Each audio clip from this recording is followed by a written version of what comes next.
Make sure you have your old business and new business clips. I'm ready. Keep me like slap me or something like that, just to get me ready for it. All right. Cause I have the clips. All right. Well, old business and new business are right in the front. Old business is old business, and new business is new business. I fucking love Raul Julia. I was watching this thing, this list on What Culture, and it was it was like 9 terrible roles. It was like 9 great actors whose last roles were terrible. And number 1, Street Fighter. And number 1 though, shop phone. Number 1 though was fucking Orson Welles as Unicron from Transformers. I was like, no! You shut your whore mouth. Yeah. That movie was great. Who Like, the hell do you think you are? seriously, like that movie was. How dare you? Like, it was Transformers. You couldn't expect greatness from Transformers, but in and of itself, it was great. I love that movie. Hey, how dare you? Yeah, like, I'm still mad at the fact that, like, every single time they re-release on DVD, I never catch it. Because you have a copy of it. Yes, I most certainly do. I think I had to beg, borrow, and steal to get that somewhere. And I don't. And I need to get a copy of it before, like, every 5 years they're going to break out a new version of it. But... You know, it just recently went into the theaters? What's that? It went into the theaters again for like a limited edition run, like one day. It was the Transformers movie. Yeah, The cartoon. yeah. And I'm not surprised about that at all, because it was actually a very entertaining movie. Better than the live action one. Yeah. Well. The list I watched recently was the 9 actors or whatever number of actors who do the same thing in every movie, and that's Owen Wilson doing WoW. Wow. And like he's even made mention of it in Twitter thing, saying, like, I don't say it that much, but like there was a montage of every time he says it in movies. It's like, wow, wow. It's like, dude, you really do say it a lot. Like, holy shit. All right. Kind of like, James Hetfield and and Rob Zombie and yeah. That's actually another thing that has nothing to do with anything important, but Harvester of Sorrow was playing on the radio yesterday. I was like, of all the songs, like, okay, we've all accepted that Master of Puppets is a masterclass of heavy metal, but of all the songs on Injustice for All, the one that gets played the most is One. But to hear Harvester of Sorrow on the radio, I was like, really? Like, what? What? Like, how? When did that happen? When did that start? Because it was never made a single. I was gonna say, because I was just reading something about Justice for All, because it celebrated its 30th anniversary just recently. Oh, how old do you feel? Really fucking old. But they were saying that the singles were One and Eye of the Beholder. Really? Yeah. Eye of the Beholder is one of my favorite tracks on the album. Harvester of Sorrow is my favorite track on that album. I think... I mean, Harvester of Sorrow is a great track, for sure, but I think that Eye of the Beholder is better as far as just general enjoyability. But I do feel that Harvester of Sorrow is also more commercial friendly. It's a little bit more of that slower pace. Yeah, it's got a very sad but true vibe to it. Like the beat and the tempo and the pace to it is very sad but true. Yeah, which obviously, some 3 years later, 2 years later, would come to dominate airwaves to this day, of course. But it was just weird because of all the tracks. Like, even I would expect them. I would expect the single. I would expect the title track to be more of a radio song. And Justice for All? Yeah, like even that. I don't know about that one. That's a. It's a push, but I mean, Harvester of Sorrow is pushing that 6-minute mark. That's kind of like, yeah, it's not Bohemian Rhapsody, so we can't say like, oh my God, 6 minutes is like nothing for a single, blah blah blah. Yeah. But trying to push the title track, which is 9 minutes plus, on people. Well, then Master of Puppets, the title track is 8 minutes, so it's And yet both of them work. Yeah. Both of them could be considered singles. So let's start our podcast. We just had our discussion in the beginning of the podcast before we even started. I need to find the actual intro for the show. Hang on. Wow. Hell, this is totally not Danzig, and you're listening to the Shred Shack. Wow. I have no idea where I'm going to cut into that one because that was great. Yeah, I don't even have the intro. So Chris, read the intro for me. Oh my gosh! Greeting, folks. I'm Chris Mack. And I'm Dan Mack. Welcoming you to episode 94 of the Shred Shack podcast, your premier source of news and uninformed yet heavily biased opinions pertaining to all things heavy metal, airing every other week on iTunes, Mixcloud, and Google Play for now. Yes, that is becoming a thing. We're doing this back to being every other week on your premier sources of downloadability. As well as on YouTube at youtube.com/theshredshack and youtube.com/Adamans Templum. That's me. Let's get started with some old business. All right, you told me to get this ready, so I have this sort of ready. So, because I have old business. Old business is old business, and new business is new business. Flawless. Well, so here, I got an idea after we were talking last week about Stradivarius, because we thought that they might have had a female singer at one point. Mm-hmm. All right. Well, I took an idea from a show that I used to watch on ESPN called Pardon the Interruption. And they would go through their entire show, and the last bit of the segment would be errors and omissions, where they would have a guy who was keeping track of the show come in and, like, you said this, it's actually this, kind of like just fixing the errors of the show. You done fucked up, basically. Yeah, pretty much. So what I figured is that we would do some follow-ups. Okay. Because there's also been times on the podcast where we say, oh, we should follow up on that, and we never do. So now I have a pad and paper here to keep track of this shit, and our first follow-up is that Stradivarius never had a female singer. Are you sure about that? Their current singer, Timo, has handled lead vocals since 1994. Really? We may have been thinking about another band. Possibly, because I could have thought that I could have sworn that Timo left the band at some point and they got a female. No, they singer. had a singer prior to Timo, but Okay. he has been handling lead vocals since 1994. Okay. All right. Well, I'm okay with being wrong there for various reasons. But going forward, these are the kind of things that we will try to follow up on when we talk about it. Yeah, and obviously, if folks who are listening catch these things, let us know. Please let us know. Yeah, because we always like to be in the know of actual fact, as opposed to things we've made up or things we've heard or anything like that. Yeah. we like to be in the know, And we also like to know that people are listening. Yes, that is another great thing too, which is always a wonderful feeling. Actually, Always.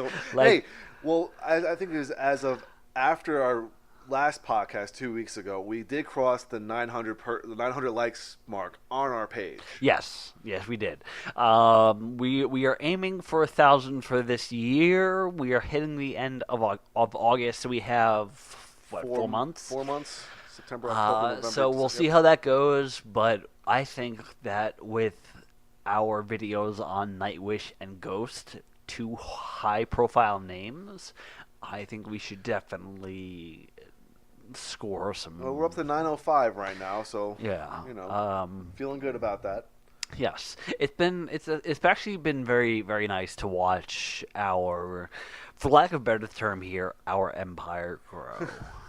Also, big shout out to Billy from Painted Black podcast for being number 900 for us. Yes, yes. You asked me like what that the day of, like what who was number 900, and I told you. Because we got it shortly after I sent them the invite. I sent the invites to him and Brian Katz, both of Painted Black podcast, who like our page, and he was the first one to do it. And then we got an immediate little surge, which tends to happen. Like Yeah. we sit there on the verge of a rounded number, and then suddenly it just goes up by a lot very fast, and I hate it, but I love it. Yeah. All right. So go on. So going on. So our last discussion in the last podcast was about Tim Lambesis and As I Lay Dying returning to the stage. Yes. We had a lengthy discussion about that. Well, despite what Dan feels, Despite my feelings, it would seem that many European fans of As I Lay Dying are already ready to forgive the band's frontman Tim Lambesis, as a number of venues on the band's December European tour have been upgraded due to, quote, high demand. What's that? I hear you.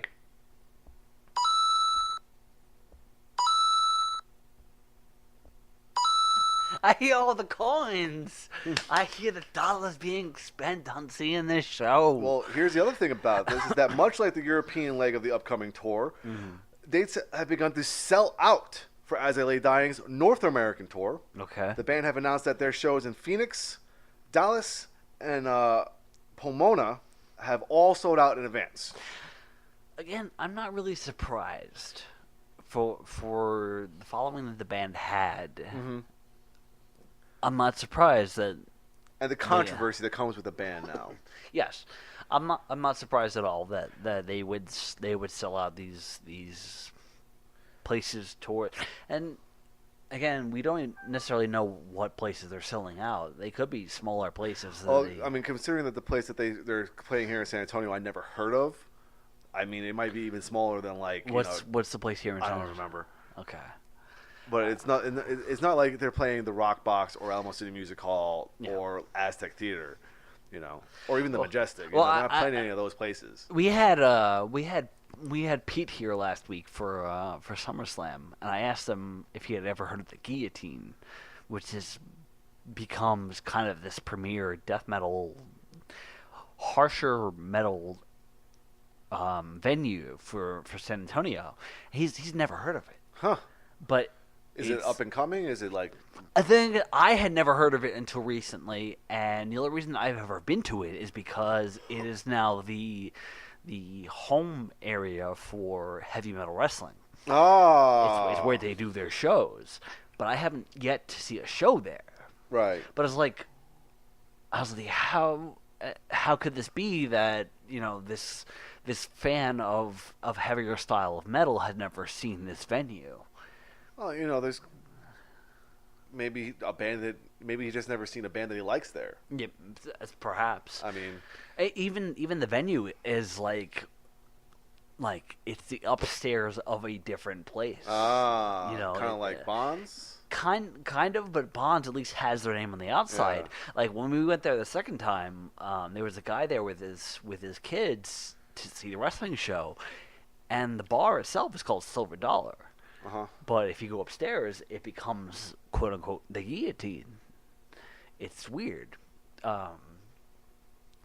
So I don't really know what to make of that necessarily, but it does seem like a pretty cool place to see a open show, like open floor show. Well, see, this is the first thing we're going to write down in our follow-ups. I'm going to try and do some research and see if I can find anything about the Guillotine here in San Antonio and find a little bit of history on it.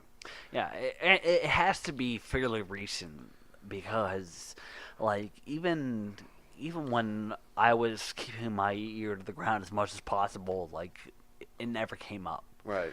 But now it seems to be the place Cool. for death metal bands, like even beyond Bonds, because Bonds I feel like is like, excuse you, dog. I feel like it is like the the secondary step.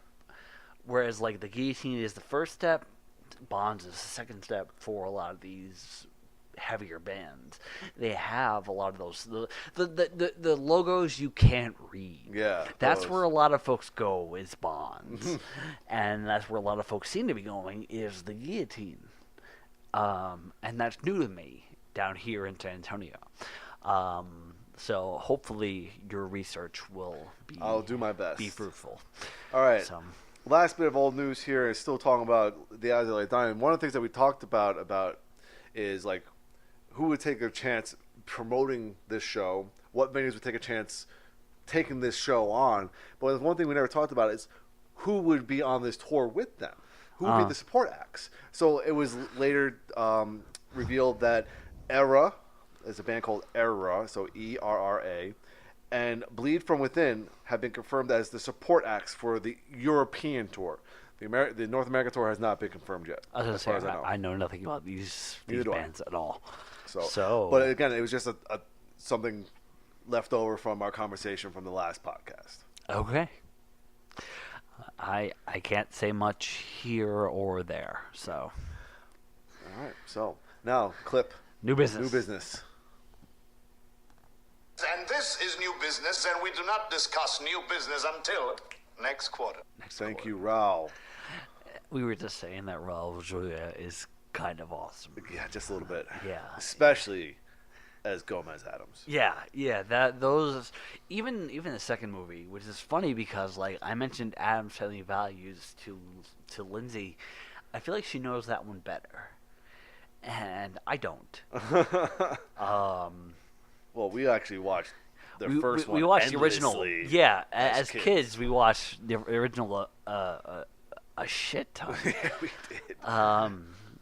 But the sequel, one of the sequels, because there are more than one, but no one really acknowledges anything after Adam's Family Values. Actually, Adam's Family Values is not a bad movie. I never saw it. I actually never watched it. It's decent. It has Joan Cusack, which I have a personal heart-on for Joan Cusack. Huh. So, yeah, it's a decent film. It's not as good as the first. I will say that flat out, like no doubt in my mind. I love that first film. Yeah. But Adam's Family Values is not actually a bad film. Cool. So, all right. So let's go on to just to some new business. And with new business, we typically talk about album releases, new album releases. So I don't. Do we have new album releases? I think I saw you had some. I have 4 which from the last. which is a return to form. Yes. Let's just bow. It's a return to form. Unfortunately, all of them were from last week. I didn't get a chance to do it this week. Okay, well, but that's still. I want to give you guys a list of things that came out this past week that I would definitely be looking into later on. Take note, nerds. All right, first one up, of course, is the newest Alice in Chains, Rainier Fog. Sorry. Actually, that was going to be part of my segue, is because I actually bought the album. Oh shit. I took Lindsay's car into Walmart or into Pep Boys, and there's a Walmart next door, and they had the album on sale. Ah. Which is amazing because like I'm so used to being so disappointed by places like Target and whatnot not selling the things I want. Right. But I saw it there and it was $10. I was like, yes. I don't think I've stated. I'm sure I've mentioned it once or twice before, but I don't think I've mentioned it in full extent. But Alice in Chains is an important album to me personally because it's one thing that you, me, and our father all kind of agree on. Yeah. As being a spectacular band. Yep. Growing up, that was like the one band that the three of us shared. Yeah, we could all go to that, and we could all be one of the more modern bands because we talked previously on the podcast about the album Bridge of Sighs. That was the other album, the other yes. thing that the three of us completely agreed on. Actually, very recently, I think I mentioned this to you. Dad sent me a message saying that Mom was away. Oh, yeah. And he was listening to Bridge of Sighs, and I said, I'm pretty sure I have it on 3 different mediums. If I played it on all 3 at the same time, I wonder how it would sound. He told me to do it. So that's the mentality we have going into this. Yeah. But with Alice in Chains, it has been even. I can't say he's listened to the last 3 albums necessarily because they're the ones post Lane Staley, which, I still. I think that was one of the first rock star deaths that I actually sat there and could legitimately mourn. Yeah, that was rough. Yeah, because I listen to any older Alice in Chains, even however many fucking times you hear Rooster on the radio, and I can still be amazed by what I'm hearing. Alice in Chains, I think, personally was the best of the entire grunge movement. Yeah, definitely the unsung heroes there. Yeah, I've made that argument before, and I will fight to the death for that argument. Alice in Chains are worth every goddamn penny. And even now, with their new singer, they are really good. I mean, so far, all like the last 2 releases have been very good, and everything I've read so far about this newer release is very positive. Mm-hmm. So, there's nothing that for what that's worth, going into it, I expect a lot. Now, I have the album, like I said, I bought it, but I haven't actually listened to it. Dog, do not involve my microphone. Good. No, I haven't listened to it yet because I don't have a legitimate stereo, so I have to put it on my iPod. Mm-hmm. So I haven't heard it yet. So carry on with your thoughts. Okay, here we go. Well, I haven't listened to the new one yet. But for this past week, the couple other things that are coming out or that came out of note would be Nonpoint. They just released their album X, probably meaning 10. I'm not 100% sure. It's possible. The Amity Affliction, they just released a new album. I'm not really familiar with them, but it's just a name that I know. But as far as this week, that looks like to be about the top ones. Okay. But going into what I actually did get a chance to listen to, released on August 14th, this band is called Dance with the Dead. The album is called Loved to Death. So I found this on metalsucks.net's Synthwave Sunday column, and it's also via their Bandcamp page. Okay. All right, so these guys are a synthwave duo from Orange County, California. Is this the one you sent to Pete? Yes, it's the one I sent to Pete. Okay. All right, I'm not sure how many releases they have, but their Bandcamp page has a digital discography available that has 8 releases included. Wow. All right, but this is definitely for fans of the revolutionized synthwave scene that has been making waves in recent years. And if you didn't get into Stranger Things for the show, but you love the music, this is right up your alley. Wave. There are some really heavy parts here. There's some driving guitars and lots of melody. Where some of these bands can tend to get a little repetitive, I found myself engaged throughout the entire record, and I highly, highly recommend everyone checking this one out via Bandcamp. Okay. Dance with the Dead, Loved to Death. It sounds so sexy. Oh, dude, there are some really good sexy parts there, but I think the most impressive thing about it is that sometimes when we talk about synthwave, we usually typically hear about the synthesizers and stuff like that, but there's a lot of really, really good guitar work on this. Not just solo stuff and melody stuff, but riffs too. Okay. It's a very good mix of heavy and synth. Okay. I think that it could it's really, really fucking good. I can't really know more way to describe it than just you have to check it out. It's really good. I'm okay with that. All right, next up, released on 8/17, so last week, was Exocrine and their album Molten Giant. I found this one on Metal Injection's Tech Death Tuesday column. As you can assume, this is a tech death metal band from France. This is their third album in 4 years, and it's full of ferocious riffs, blast beats, and technicality that'll make any fan of the genre gooey in the pants. Gooey. Yeah. From reading the review on Metal Injection, their last effort was marred only by production value, where this album does not have this problem whatsoever. Space is filled up and used to sonic perfection. Dan might not dig it for the vocals, because they are all harsh and very much unrelenting. Depends on the band. But the musical prowess of the instrumental sections cannot be ignored. So it's definitely worth a listen to just for that. Okay.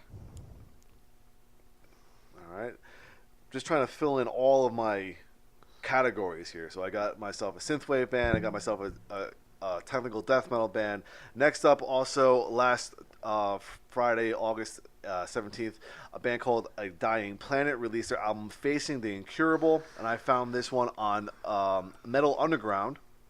It's a debut album from the new outfit spawned by twin brothers Jason and Troy Tipton, known for their work in Zero Hero, Synthesis, Abnormal Thought Patterns, and more. Jeez, I was going to say. All right, a very nice mix of prog and metal.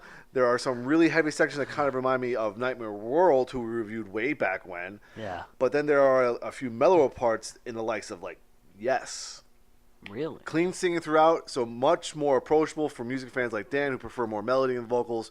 All in all, a very good effort. That sounds lovely. This sounds like something that would be really Yeah. in your pocket. That sounds up my alley for Yeah. sure. Cat, go away. All right, and last but not least, one of the bands I actually got a chance to listen to fully, another album that came out last Friday, a band called Xevious. The album's called Lowlands. I found this on metalsucks.net. They're a proggy, jazzy, metally instrumental trio from New York City, featuring members of other equally talented bands, or so I've read. Hey. It's their fourth album, and just about everything I love about prog and jazz rolled into not the heaviest package, but given the discomfort that you get from some of the dissonant tones and odd time signatures, still totally metal. Okay. That's the thing I've felt about metal lately is that No biting. Yeah, no biting cat.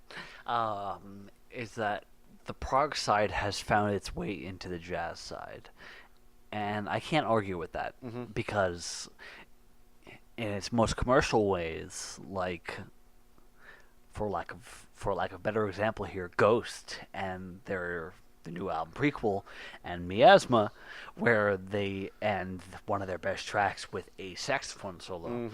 Okay, so these kind of things that are more synonymous with jazz are becoming more synonymous with metal, and it's becoming a wonderful, wonderful fucking thing. Yeah, and thing is, like, this is not the first time that we've been surprised by a saxophone solo. No, absolutely not. I mean, I'm telling you, I only mentioned this because I remember I was rewatching some of our old top 3 videos. Okay. And one of the videos one of the top 3 in my one from, I don't remember which month, and I forget which band it was, but it was like a thrash metal band with all of a sudden, boom, sax solo. Like, where the fuck did that come from? I've mentioned the same thing in the Tesseract album, Altered State. They have 2 songs with a really awesome saxophone section. And even Behemoth, the quote-unquote extreme metal band from Poland, they got some saxophone work on their stuff, too. And it's just, it all works very well. Yes, it absolutely does. Which I think in part of one of my upcoming reviews, I mentioned that, like, the people who think that metal is just noise, yes, you do still have some level of argument there, but actually no, it's for Howling Sycamore. They're actually one of my top 3s for January, which, spoiler, haha. The album itself, like, it's so just very noise driven, but suddenly there's a whole lot of saxophone for no reason, and it all works somehow. Yeah. It's amazing. It's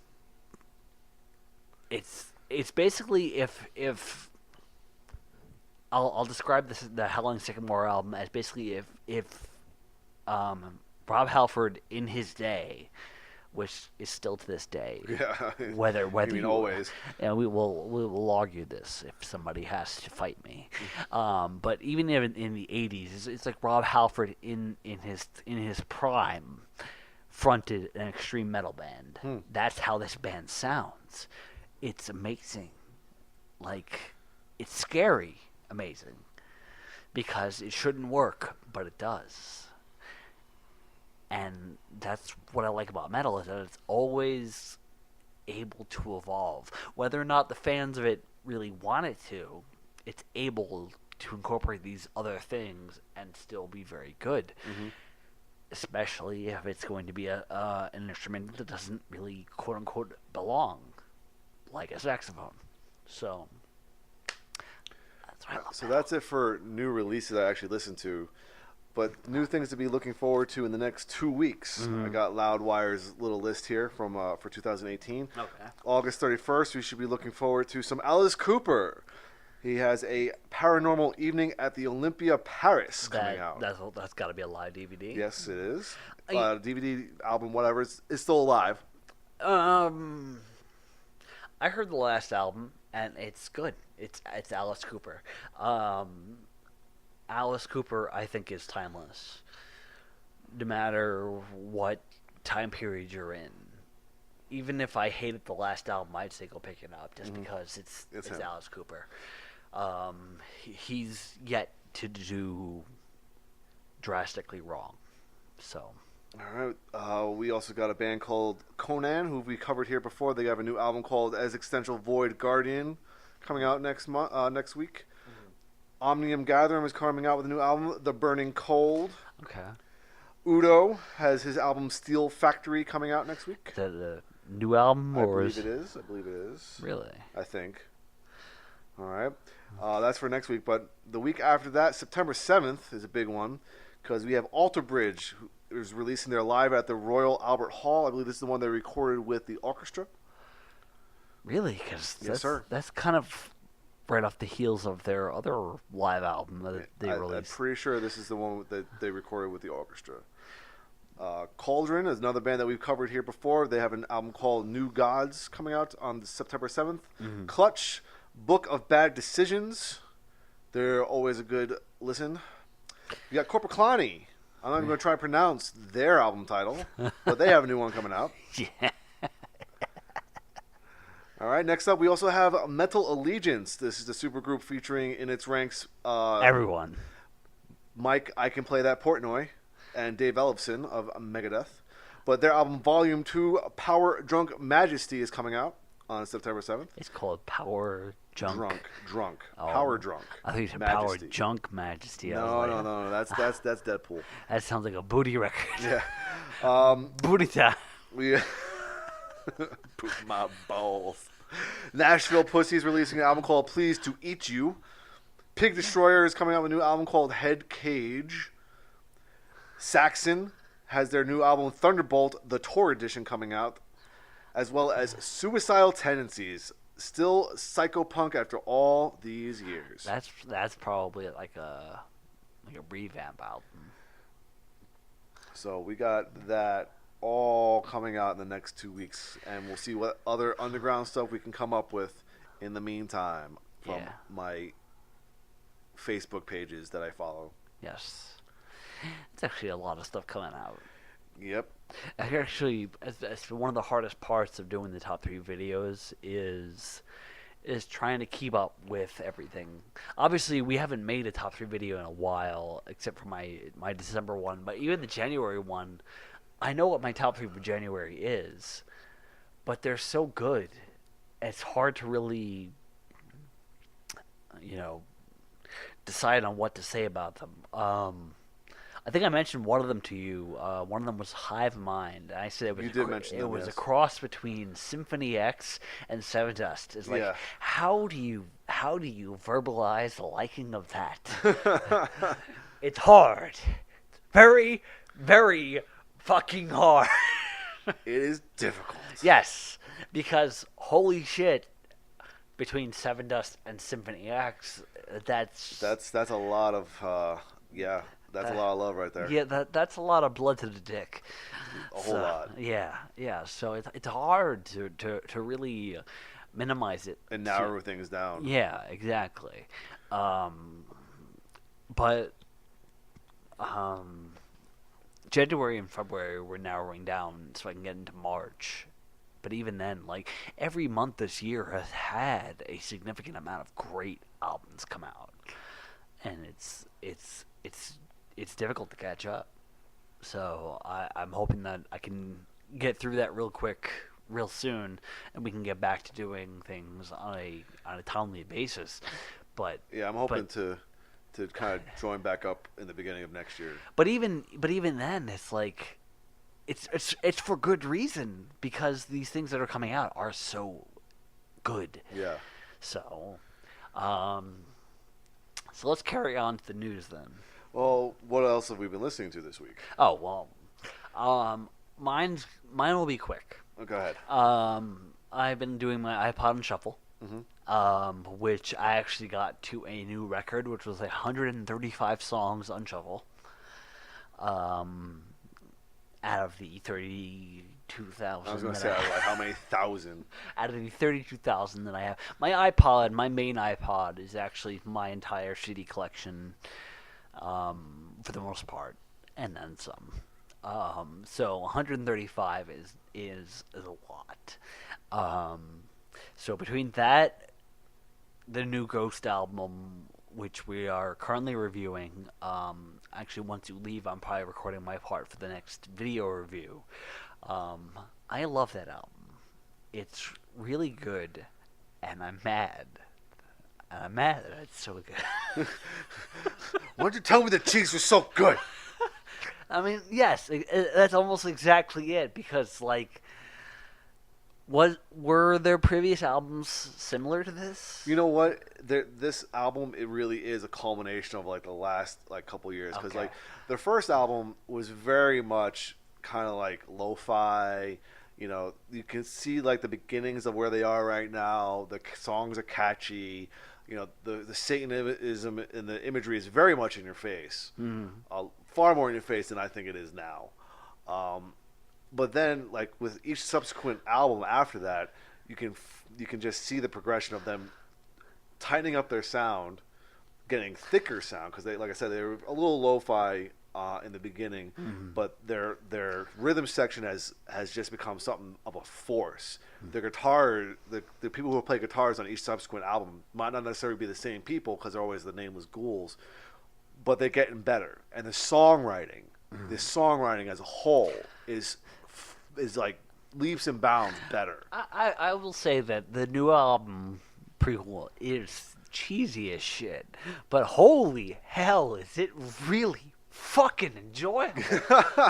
Well, you want to know how enjoyable it is? All right. When we're in the car, it's me, my girlfriend, and the boys. And we're trying to figure out something to listen to, and we usually take turns. And there's like so many times I can go through YouTube and get their things because I'm driving. So all right, here's what I'm gonna do. I'm gonna turn the CD player on, and it happened to be the Ghost album. I'm like, oh shit. But no, I put it on, and everybody was into it. Even like, you know, when like my girlfriend tends to be a little religious, you know, the opening line to one of the songs is Lucifer whispering in your ear, and she wasn't bothered by it because the music was good. Yeah, no, but like even as far as any sort of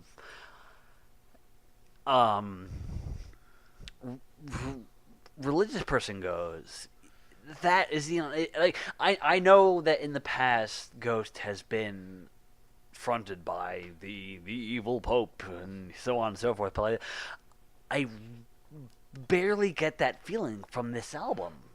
Even like the strongest track that I feel that kind of vibe from, which is "See the Light," which is my least favorite song on the album. Even that song, the chorus of that song is, every day that you feed me with hate, I grow I stronger. grow stronger. Yep. And it's like it's That's not actually one of my favorites. and it's not even a matter of feeling like it's any sort of religious thing. It's just a general feeling. Mm-hmm.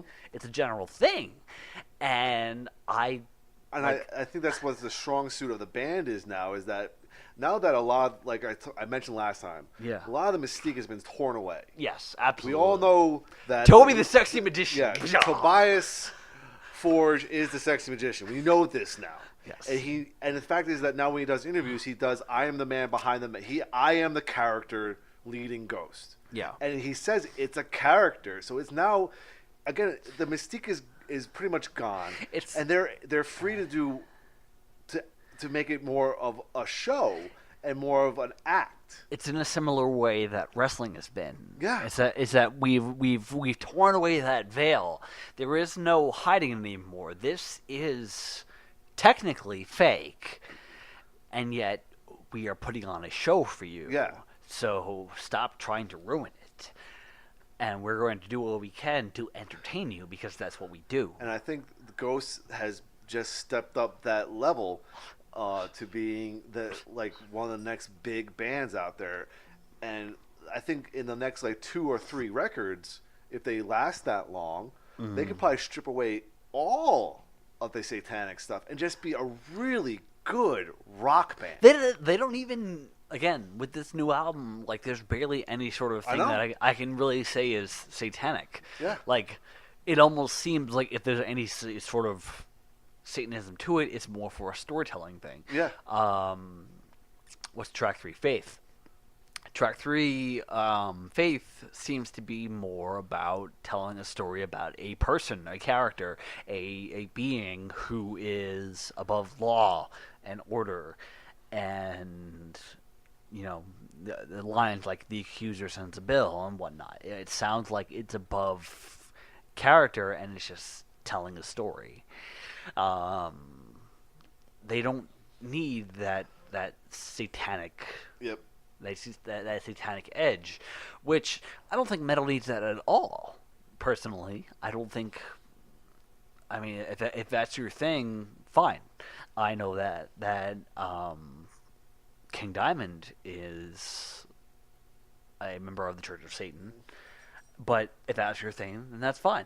Mm-hmm. As long as you're not just shoving it down our throats, which I don't feel this latest Ghost album does. Nope. So yeah. All right. Also, is that all you've been listening to? And the other thing is, which I posted on my Facebook recently, was the Crash Test Dummies. Random. Well, here's what happened. Uh-oh. I was Story time, everybody. Well, it's minor story time. I was listening to my iPod on shuffle, and it played 2 songs from the same album within 10 tracks. And I was blown away by it. And it was 2 songs from the same Crash Test Dummies album, and it was actually their last album together because they're not a band anymore. And for those of you who know who the Crash Test Dummies are, they are the band that did Yeah. Singer's voice very Really deep baritone. Yeah, very. Someone once referred to the album as being sung by a bullfrog. Ha! Okay. Okay, so the album itself is I sat there and listened to it, and let's just say that if you're not having the best of days, don't listen to the album Songs of the Unforgiven, because it's very, very downtrodden. I'm so used to the band being kind of uplifting and kind of almost happy, even ironically happy. But on this album, Songs of the Unforgiven, it's almost very downtrodden, almost suicidal. It's a very downer album, but it's beautiful. And one of the best tracks on the entire album is the song called The Unforgiven Ones. And I put it on my Facebook recently because it's actually a gorgeous fucking song. and most of the album is kind of minimal. It's not like full band. It's kind of like guitars and maybe piano and whatnot. It's very minimal, but lyrically, it's very, very dark, very deep, very personal, um, and it's like I said, I feel it's a very beautiful album. And if that's the one that they went out on, then that's kind of, I feel like it's kind of telling in a way.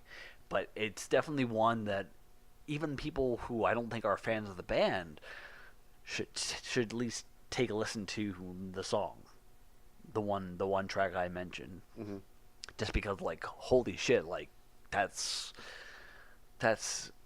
more than I was expecting from this band that almost seemed like a parody. Right. Now, I've always had respect for the band, and I had a lot of their albums, but I was not expecting this level of musicality to come from them. So, I've been listening to that album a bunch lately, just because it's so good. So. All right, so I've been doing, of course, the Ghost prequel album, the newest Night Flight Orchestra, and the newest Tesseract album, the ones that you got me for my birthday. Yeah. But then I finally got back into the gym, so I had my iPod there, and I've just been listening to Count. If you remember, they released an album a couple years ago that I particularly loved, the one that was about the hikers going into the mountains and coming back and never being found again, kind of thing. Yeah, I was gonna say I remember that one. I've been listening to some Huntress because we'll talk about that later. Pantera, just because we recently did the top 10 word reviews, because Pantera. Elton John. Because Elton John. Well, it's just Goodbye Yellow Brick Road. When all else fails, in my car, when I have the kids, you put on Funeral for a Friend and let it go. Yeah, and that starts the album, so you just kind of go, Well, the unfortunate thing about let me do a little, first world problem gripe here, is when I plug in my iPod to my car, it's good to have.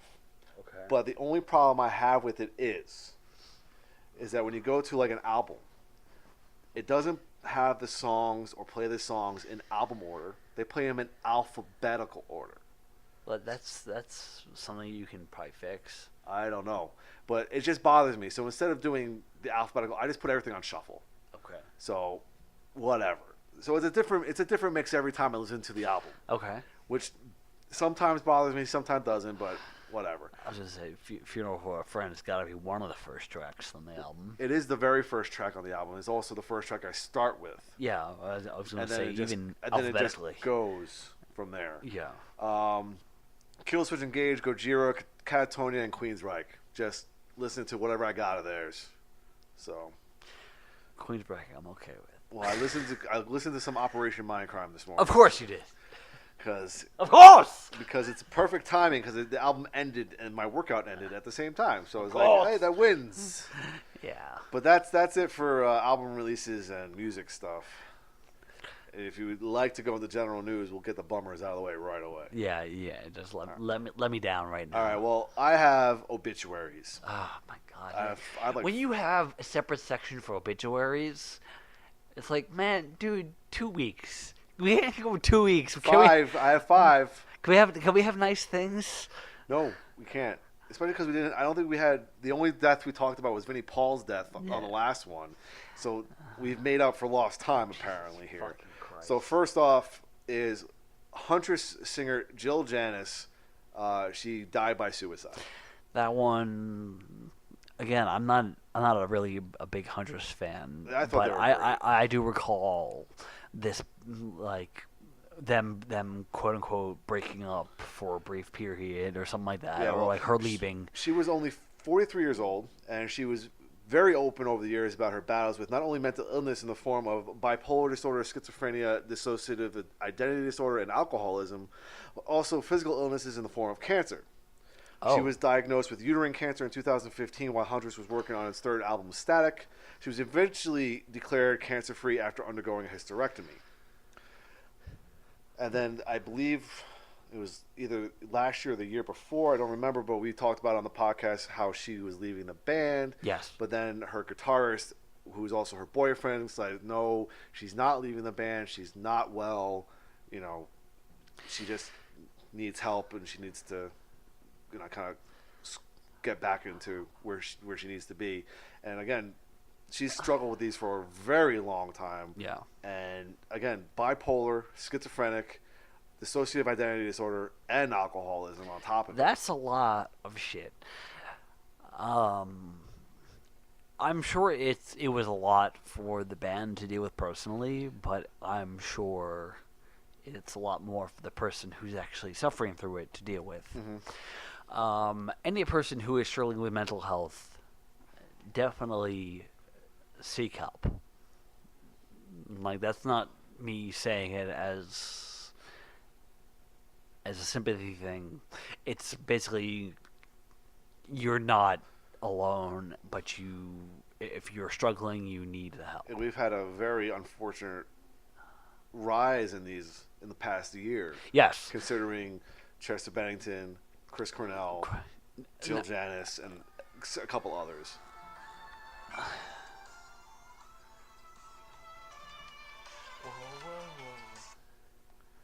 Hello. Hi. Sorry, we were recording the podcast. No. I got home, and I got home from the therapy and everything, and I was eating lunch, and then I was relaxing for a while watching YouTube videos. Okay. Okay, love you too. Bye. I have not been very responsive to her today. So she's making sure I'm okay. Oh, that's sweet. Yes, it's nice.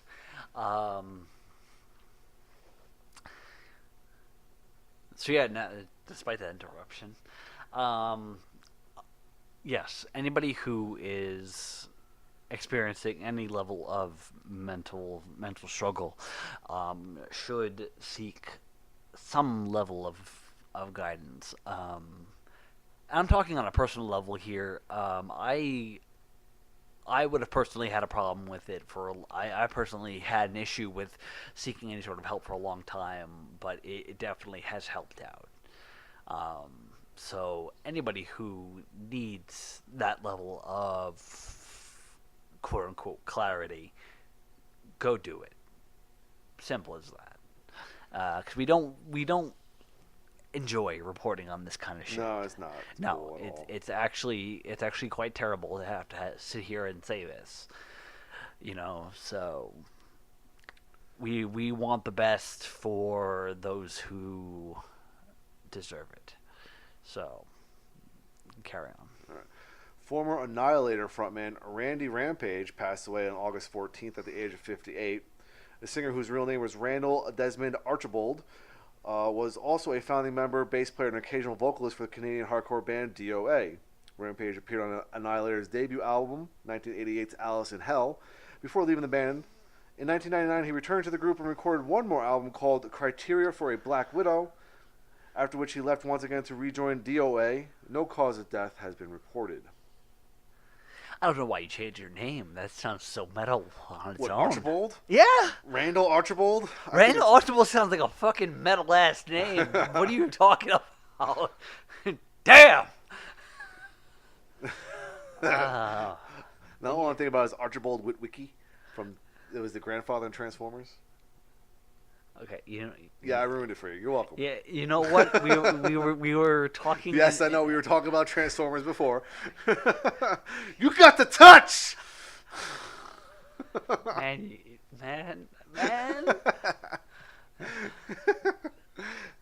get the power. Yeah. Just carry on. All right. You're scaring my dogs. I know I am. I'm sorry. According to TMZ, Korn frontman Jonathan Davis' wife died on Friday, August 17th. She was 39 years old. She was a former girl-on-girl porn star who married Jonathan in 2004. She and Jonathan had 2 kids together, Pirate and Zeppelin. Jonathan's first son from his previous marriage, Nathan, will turn 23 this fall. TMZ reports that Jonathan filed for divorce in October of 2016, citing irreconcilable differences. He also filed for a domestic violence restraining order earlier the same day that she passed away. The judge issued a temporary order blocking any child custody or visitation by Devon. The restraining order also prohibits her from having contact with the family dog, Chaos. In his court declaration, Jonathan alleged Devon was deeply involved with drugs, which she had struggled with for more than 20 years. He alleged that her drug use was causing emotional harm to the kids through neglect. He said that he'd been dependent on both prescription and legal narcotics. According to the singer, she had been to rehab 6 times and is, quote, is constantly under the influence of the nitrous oxide, cocaine, and narco. According to the documents, Devon had been in a sober home but went missing the previous Friday, August 10th, and hadn't been seen for a week. No cause of death has yet to be revealed, but I'm sure assumptions can be made. Yeah, I saw this one, and for the one time I actually looked at my news article stuff on my tablet, and any sort of drug-related thing is harsh to hear, just because it's hard to hear what kind of drugs are quote unquote like popular now, or what's being done. You said nitrous oxide, cocaine, and I don't know what narco is. Well, narco is a pain med. Oh, okay. So if it's the same thing that I'm thinking of, it's a medication used for pain. But like, I just sat here last night and watched the Fast and the Furious, and I was like, nitrous oxide was a big deal in that film, and you're telling me that someone just died of potentially a drug-related death that involved the same thing that they used to boost cars. Like, that's harsh to hear. It's hard to really hear what's going on in the drug world nowadays. Especially, since I work with a younger population who would have more knowledge and potentially more experience with what's the thing nowadays. And me being old as fuck and not knowing what drugs are anymore. All the pets seem to just love you right now. I don't know. Icarus has never been this up on me. It's What's actually, up, buddy? It's actually feeding time, so he's probably. Oh, he's pissed at you. Yeah. And he's taking it out on me. Probably. Wow, you're just ridiculous. Yeah. All right. Well, we have 2 more to go. Okay. All right. These happened more recently. This one I saw this morning. Carlos Denoguian, I'm going to go with. He's the drummer for Weed Eater. He passed away. I don't know how old he was. He joined Weed Eater in 2017 as a replacement for Travis Owen, who stepped down from the group due to health issues. No cause of death has been revealed as of yet. Again, this just happened this morning. Or we just found out about it this morning. And last but not least, Kyle Pavone, who's a vocalist for We Came as Romans. Not a band I'm familiar with, but... It's a familiar name. He passed away. He was only 28 years old. Jesus. According to TMZ, Kyle was transported to a Michigan hospital last Sunday, August 19th, and pronounced dead 6 days later, the morning of Saturday, August 25th. Cause of death for Pavone is pending a toxicology report, according to TMZ. Jesus fucking Christ. Can't stress it enough, folks. Yeah, just everything's bad for you. What's the? Do you ever hear the last album from George Carlin? No. Okay. Well, it's called "It's Bad for You," and the punchline is basically like, "It's all bullshit and it's bad for you." And that's basically like the whole spiel. As everything he's going to talk about is going to be bad news, basically, but it's all bad for you. And that's really what it's been. I mean, for all the good things that we get as far as new albums go, we get a lot of bad news. Well, hopefully we can get into some good stuff in a minute here. Yeah, so let's... So you want to move on to some general news? Let's move on to some general news. Well, it starts off a little rough. Give me some sunshine and rainbows, you punk ass! All right, I'm sorry, but it's starting off a little rough. God damn it. I'm sorry. All right, Striper guitarist Oz Fox. Now that is a metal name. Yes, will undergo a brain opsy after he reportedly fell down during a concert last weekend. So there's probably. I thought you said we had good things. I said we're starting off rough. This is rougher than rough. All right. This is like sandpaper rough. He suffered a seizure while performing with Sin City Sinners Saturday night, August 11th, at Harrah's in Las Vegas, Nevada. He was immediately transported to a local hospital where medical personnel ran extensive tests to determine the cause of the seizure. I did see some follow-ups after this, and I believe they did find masses in his brain. Jesus fuck, dude. Okay, well, here's the thing about that, though, and we'll come back up to it. There is a crowdfunding page for him. We will talk about that in our crowdfunding section. All right, you want to just move on? I want sunshine and rainbows, you punk ass. All right. How about some Aerosmith news? You want some Aerosmith news? Is that sunshine and rainbows, or is that like, No, because the last thing that I heard from fucking Steven Tyler was terrible. Well, here we go. This is Aerosmith announcing their headlining Las Vegas residency. It's called Aerosmith Deuces Are Wild. Shows begin Saturday, April 6th of 2019 at Park Theater at the New Park MGM Resort. Aerosmith's Las Vegas residency, promoted by Live Nation and MGM Resorts International, will bring you face-to-face with the band in one of the most immersive, state-of-the-art audio and video technology experiences in Las Vegas. The show features never-before-seen visuals and audio from Aerosmith recording sessions. Grammy Award-winning producer Giles Martin, known for creating the soundscape for the Beatles' Love by Cirque du Soleil show in Las Vegas, will create a spectacular show experience. Aerosmith has teamed up with THX and L Acoustics for their upcoming breakthrough residency at Park Theater to deliver the world's first THX-certified live performance presented in LISA immersive hyper-real sound. Jesus fucking Christ. In case you had a couple $100 to spend in Las Vegas on an Aerosmith show. In case you just... we've seen Aerosmith enough times. Yeah, I'm good. They haven't released anything new of note that I'd be willing to see. Well, their last album wasn't terrible. It wasn't very good, but it wasn't terrible. Like I said, nothing new of note. Yeah. I mean, I will say this again. Steven Tyler's country, quote-unquote, career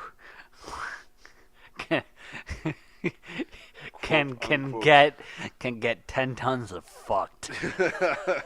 Like, 10 tons of fucked. 10 tons of fucked, because, man, that song sucks. All right. So was that Sunshine and Rainbows enough for you? I got something else. I'm feeling better. All right, I got something else for you. Okay. Arch Matthews began as a reunion between founding Fates Warning members John Arch on vocals and Jim Mathos on guitar, who hadn't collaborated since Archer's solo EP A Twist of Fate in 2003, and hadn't fully collaborated for a whole album since Fates Warning's Awaken the Guardian in 1986. Damn, that's old. In 2010, the duo began working on a record together and brought along 3 Fates Warning members to the fold. 5 members would in turn release their debut album Sympathetic Resonance in 2011 under the name Arch Mathos. Since then, Arch and Mathos have kept busy with other projects, but now the time has come for them to join forces once again for a new release due out 2019 via Metal Blade Records. Of course. Already featuring special guests Thomas Lang, Bobby Jarzambek. Yep, Jarzambek, Bard Kolstand, Mark Zonder, Matt Lynch, Steve DiGiorio, Joey Vera, Sean Malone, Joe DiBiase, and Frank Aresti, with more to come. This upcoming album is currently being tracked with Jens Bogren, who of course has worked with Fates Warning, Opeth, and Devin Townsend, handling mixing duties in November. Delightful. By the way, George Zombek is a name that you need to get familiar with if you're going to live down here, because they are Texas residency, and they are very well known around here. Yes, so get used to that name, because. So get your shit straight, motherfucker. Well, no, it's one of those things where it's like, even I was mentioning before, Howling Sycamore. The singer of that band is Jason McMaster. Okay. Okay, I had not heard of the name before moving down here, but since I moved down here, it's everywhere. Huh. So it's one of those things that's like, because of the territory you're in, you need to know.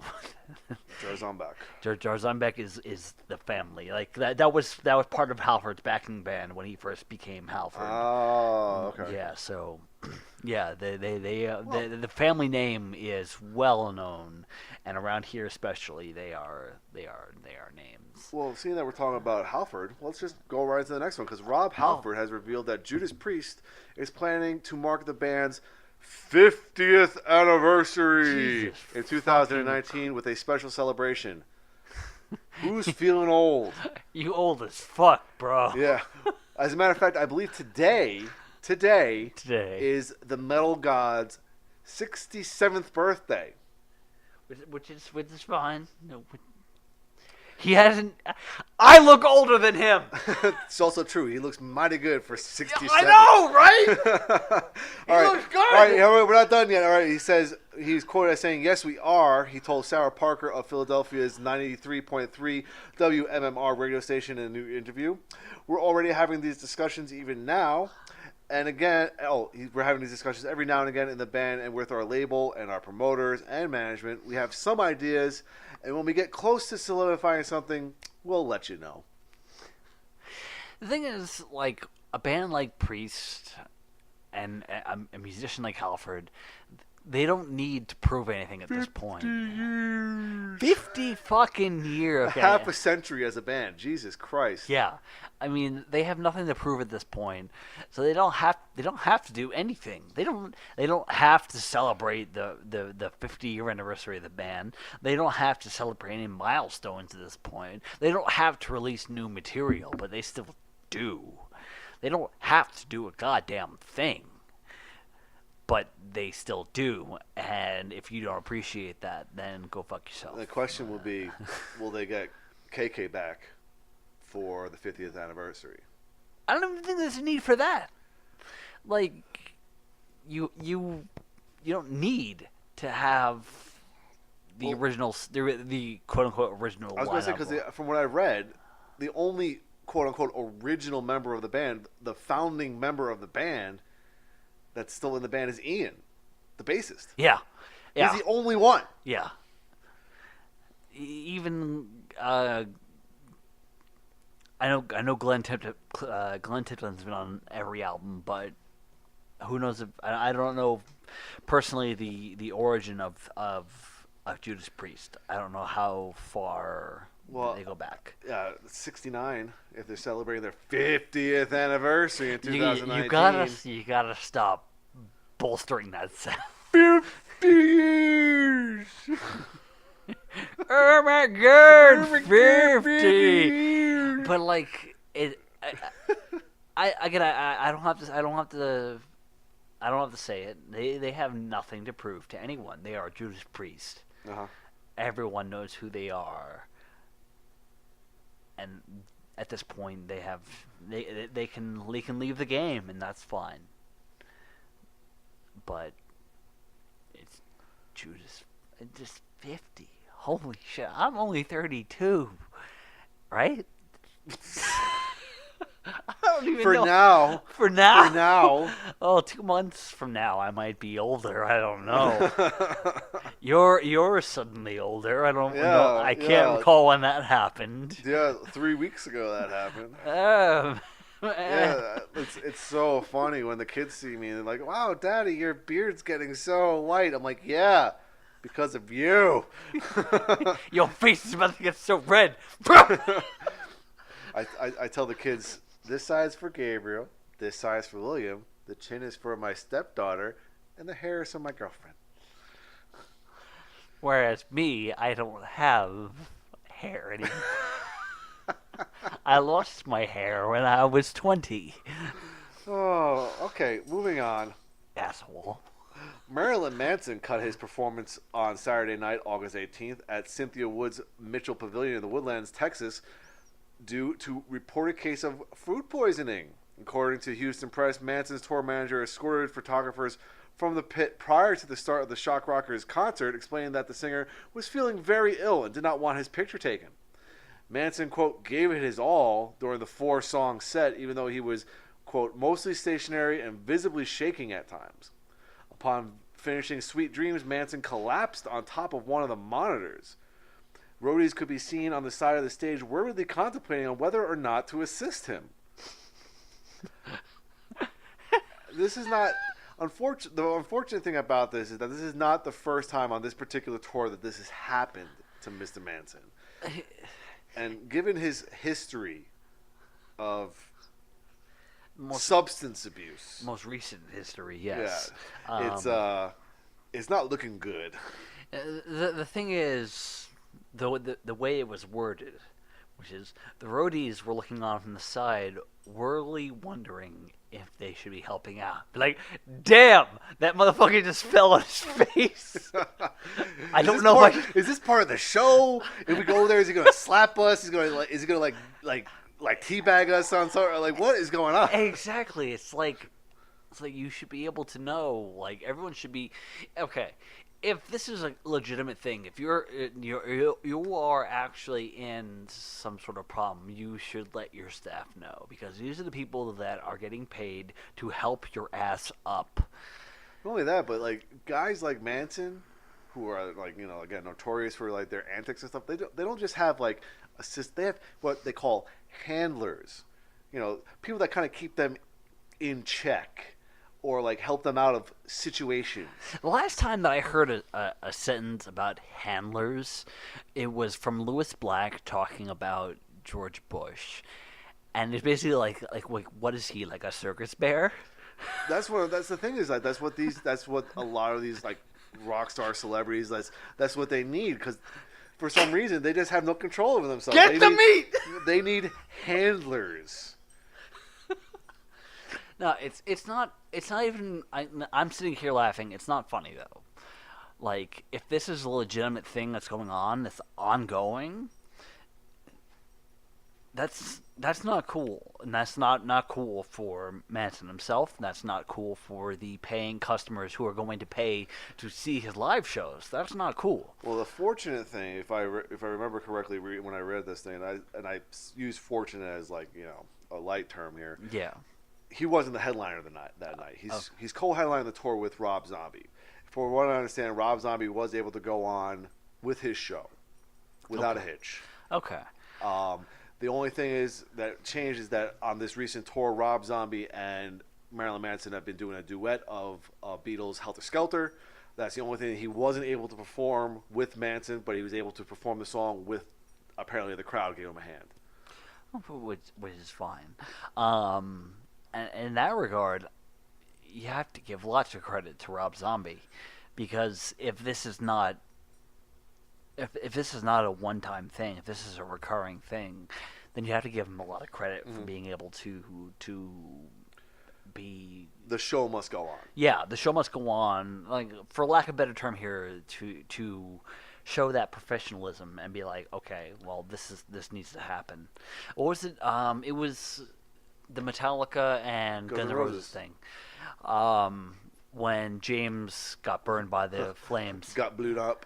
Yeah, he got blown up. He got literally blowed the fuck up by the goddamn stage pyro, which still to this day scares the living fuck out of me. Well, you should also. Well, the last time I saw Metallica last year, like, you can tell that he's still kind of skittish about it too. I would be too. Like, I would be to the end of just watching him, because they're doing Moth into Flames. Yeah. And they have this fire going back and forth on the stage, and like he's like on the exact opposite side of the stage. I would be in the crowd. Like, fuck that, because like I'm afraid of fires out of control and stuff like that. I don't need that kind of shit in my life. But when Guns N' Roses had the chance to step up and put on a blistering set because of the fact that James Hetfield accidentally walked into a wall of flame. Axl Rose apparently threw a fit and it was like, I'm not being upstaged. I'm not walking into a wall. Motherfucker lit himself on fire. How am I supposed to go after that? Exactly. Almost exactly. and walked off stage, and that was it. And it caused riot. a literal riot. Like it actually, Yeah. there was a riot. But that's kind of what I'm seeing here. But thankfully, there's a level of professionalism, whereas that was definitely not. But Rob Zombie's able to sit there and say, "Okay, I gotta save the show." I'm hoping that for the audience sake, you got a longer Rob Zombie show. There was no word about that. I really hope there was, because like even if Well, I think that was the cool thing when we saw who was the band that bailed out on the Symphony X show. it was Nightwish and Sonata Arctica. That was well, there was the show that Nightwish couldn't play. yeah, and Sonata Arctica played the headliner show. They played an extra 15 minutes. Well, then there was also the show that someone backed out of Symphony X show, and they got to play the Odyssey. Did they? We were there. I It don't was know. at the Nokia. I've Theater. seen them so many times. Well, So- it was. I just remember this because it was you, me, and Pat, and when Triumph, the champion of Ithaca, came on, it was the fist fucking pumping moment. I've seen them like 8, 9. I think they are. We've seen the Odyssey a grand total of twice. That was the second time. I'm just saying, like Symphony X. I think I've seen them. Like they're the second most band that I've seen live out of all the bands. Really? Yeah, like Wow. Iron Maiden's number 1, of course. Of course. So we were in the 20s. But for I that. think Symphony X I've seen 8 to 9 times. Wow. Yeah. Wow. Wow. We just need a clip of Owen Wilson going, wow. Wow. But yeah, like I've seen them on so many occasions, because every time they come around on tour since the Odyssey, I've tried to catch them. Yeah. And they come around at various I times. was going to say they also come around here fairly frequently, don't they? Have you seen them twice since you've been here? I've seen them once. Only once. Then I might be thinking about somebody else. I think Queensryche. You've seen Queensryche twice. Queensryche down I've here. seen twice down here. And yeah, okay. Queensryche I've seen in total now 3 times. 3? Yeah, 3, because we saw them with Jeff Tate still in the band. Yep. And I saw them twice without. And by the way, if the new Queensryche is coming to your town, go fucking see them. They're good. They're really fucking good. Just quick thing. Since I had mentioned, since we had gone to see Operation Mindcrime, Jeff Tate solo, our friends from the One Up Cup actually had them coming to their town recently. I was like, yeah, go see that show. It's a good show. Did they see it? I don't know, actually. Probably not.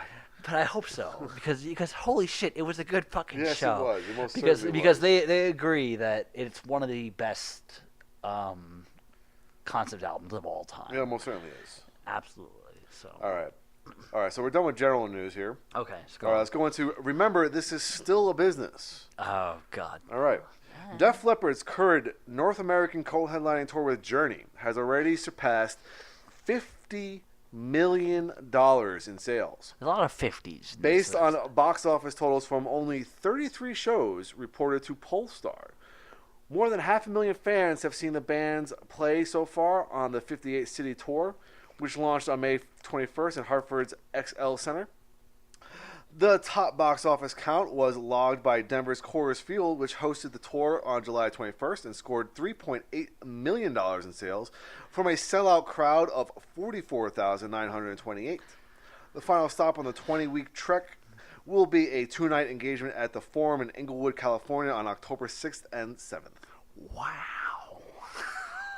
No, you know what? I will give Def Leppard credit for being. I'm just surprised that there's still such a big draw. Yeah, that's 44,000 motherfuckers went out and saw Def Leppard. That's like the numbers that they were selling out in their heyday.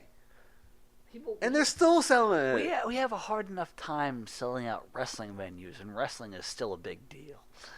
But like Def Leppard, like And Journey. and Journey, not even with Steve Perry.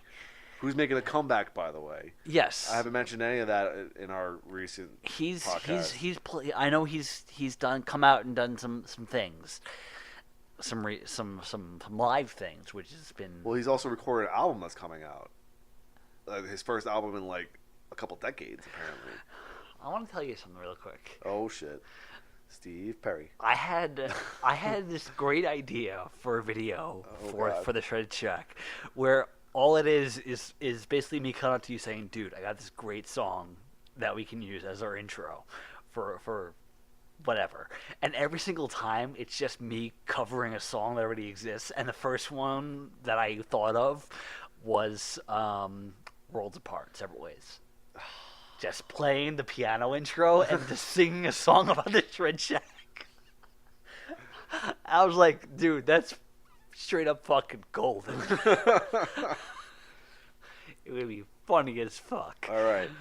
Well, that's it for business news here. Okay, good. All right, but now we have a shit ton of recording news. Good. Shit ton. Okay, go on.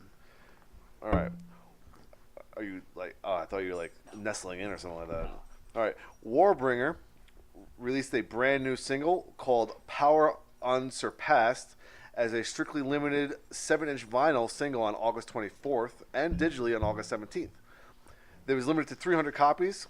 The vinyl is available only via Warbringer or Napalm Records online store. It was produced by Mike Plotikoff, who's done In Flames and Fear Factory, and mastered by Howie Weinberg, who has done Slayer and Metallica. The album artwork was created by Hugo Juarez. These little short-lived vinyl things always excite me, and I don't know why. Yeah, I know. Actually, before we move on from this section, I'm going to make a mention of something that actually pertains to that. So, carry on. Okay. Sirenia will release their new album, Arcane Astral Eons, at the end of October via Napalm Records. The follow-up to 2016's Dim Days of Dolar marks the band's second LP to feature French vocalist Emmanuel Zoldan, who replaced Spanish singer Alien Garcia 2 years ago. Okay. All right. Hashtag copy and paste here. Okay. Years of anticipation are about to come to an end with the September 7th release of the self-titled debut album from Downpour. The band features members of Shadows Fall, singer Brian Fair, and Unearth. The album is available for pre-order through Downpour's Pledge Music campaign, which offers fans a number of incentives and options. Packages include items and collectibles for every level of fan.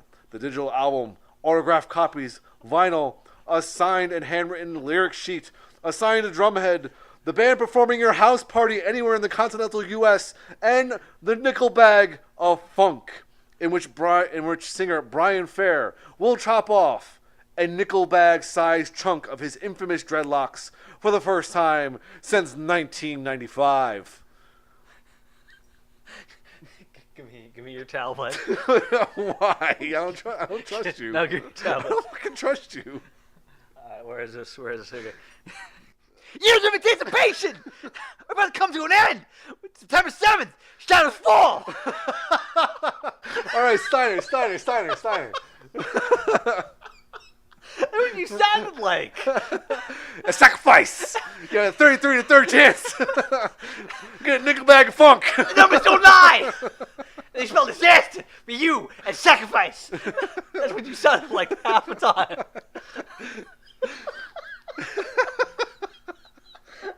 Did you see what Lindsay posted with the Wendy's doing that? Yes. Yes, I did. That was absolute fucking brilliance. Scott Steiner's now cutting promos for Wendy's Baconator. At lunchtime. You and me was going one-on-one. Me 75% chance. That's exactly what you sounded like. We have divulged. Oh my God. Gosh. Woo. All right. Now that that's kind of out of the way and mostly out of our It's never out of the way. mostly out of our systems for now. The band Sleep have a 12-inch vinyl release of their recent Adult Swim singles track Leagues Beneath, planned for August 24th, through Third Man Records. The song was first released as part of the aforementioned singles program and does not appear on the band's surprise album The Sciences, which hit stores on April 20th. The title track will appear on the A-side with an etching of a, quote, tentacled aquanaut nightmare gracing the B-side. Okay. The record will be available on both limited edition aquamarine vinyl and standard black vinyl. Are we talking about octopi again? Because I'm still very much deathly afraid of octopi. Really? They're They're creepy as shit. Yes, I creepy get as it. shit, dude. Well, Williams is creepy shit. Even when they're voiced by fucking John Malkovich. Al Bundy. Oh, that one too. Yeah, that one. Too. I was thinking about the octopus from the Penguins of Madagascar movie. I haven't seen that, but that probably sounds like John Malkovich is a creepy motherfucker.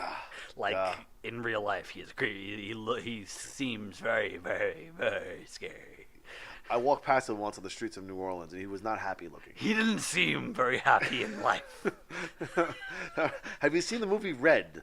Just that explains everything. I've seen part of it, and he didn't seem very happy. But then again, he's also next to Bruce Willis, who hasn't seemed very, very animated in about a decade and a half. All right, here we go. Generation Axe, which is the touring guitar hero collective. Yeah, I was gonna say that features Steve Vai, Zach Wilde, Yngwie Malmsteen, Your New God, Nuno Betancourt from Extreme, and Tassin Abbasi from Animals as Leaders will release a new live album titled The Guitars That Destroyed the World live in Asia on October 5th. Fucking great album title because it makes so much sense. As implied by the title, the album will feature live performances captured during their previous tour in Asia. You can pre-order that effort now over at Pledge Music. Generation X will be touring North America once again this fall, commencing in November. I don't think Nuno Betancourt doesn't get enough credit. Well, I have to agree with you because, of course, I was not into Extreme when they were popular. No. I went out and I bought Porno Graffiti last year. We're talking like 20 years too late. Yeah. but even holy fuck, is that a great record? Like it's very Van Halen. Yeah. Which makes a lot of sense for Gary Sharon going to front Van Halen later on. But even so, Nuno Betancourt is a phenomenal fucking guitar player, and I don't feel like he gets enough credit. Well, to share the stage with those guys, you have to be. Yes, absolutely. You have to be. You can't. If you don't have chops to be up there, you're not gonna be up there. No. But that sounds like in all like a phenomenal live record. Yeah. So I remember the G3 tours that used to happen a lot. And I have one of those records. I have one of them too. I think it's the one with Steve Vai, Joe Satriani, and I want to say John Petrucci. I had the one with Malmsteen. Oh, those are always great records. Yeah. The jams at the end are always fantastic. So you can only imagine what those five very different styles of playing can do together. Yeah. Absolutely. All right, Max Cavalera has confirmed to Metal Underground that Killer Be Killed has begun the songwriting process for his second album, tentatively due next year. He is quoted as saying, "We have already demoed for it. We got 10 songs out of it." He said it came out fantastic. Troy Sanders, who is from Mastodon, is more involved, which is what he wanted from the beginning. This is Max, so that's going to be great. The supergroup is comprised of Cavalera, Troy Sanders of Mastodon, Greg Pursuto of Dillinger Escape Plan, and drummer Ben Kohler, who has been in Converge, All Pigs Must Die, and Mutoid Man. And they released their self-titled debut album in 2014 via Nuclear Blast Records, and it's phenomenal. I do recall that album coming out, but I didn't hear any of it. It's really good. Okay. The thing I like the most about it is that they have so many different vocalists, and they each take a turn doing different parts. I'd imagine because the vocalist for the band is the vocalist from Dillinger Escape Plan, correct?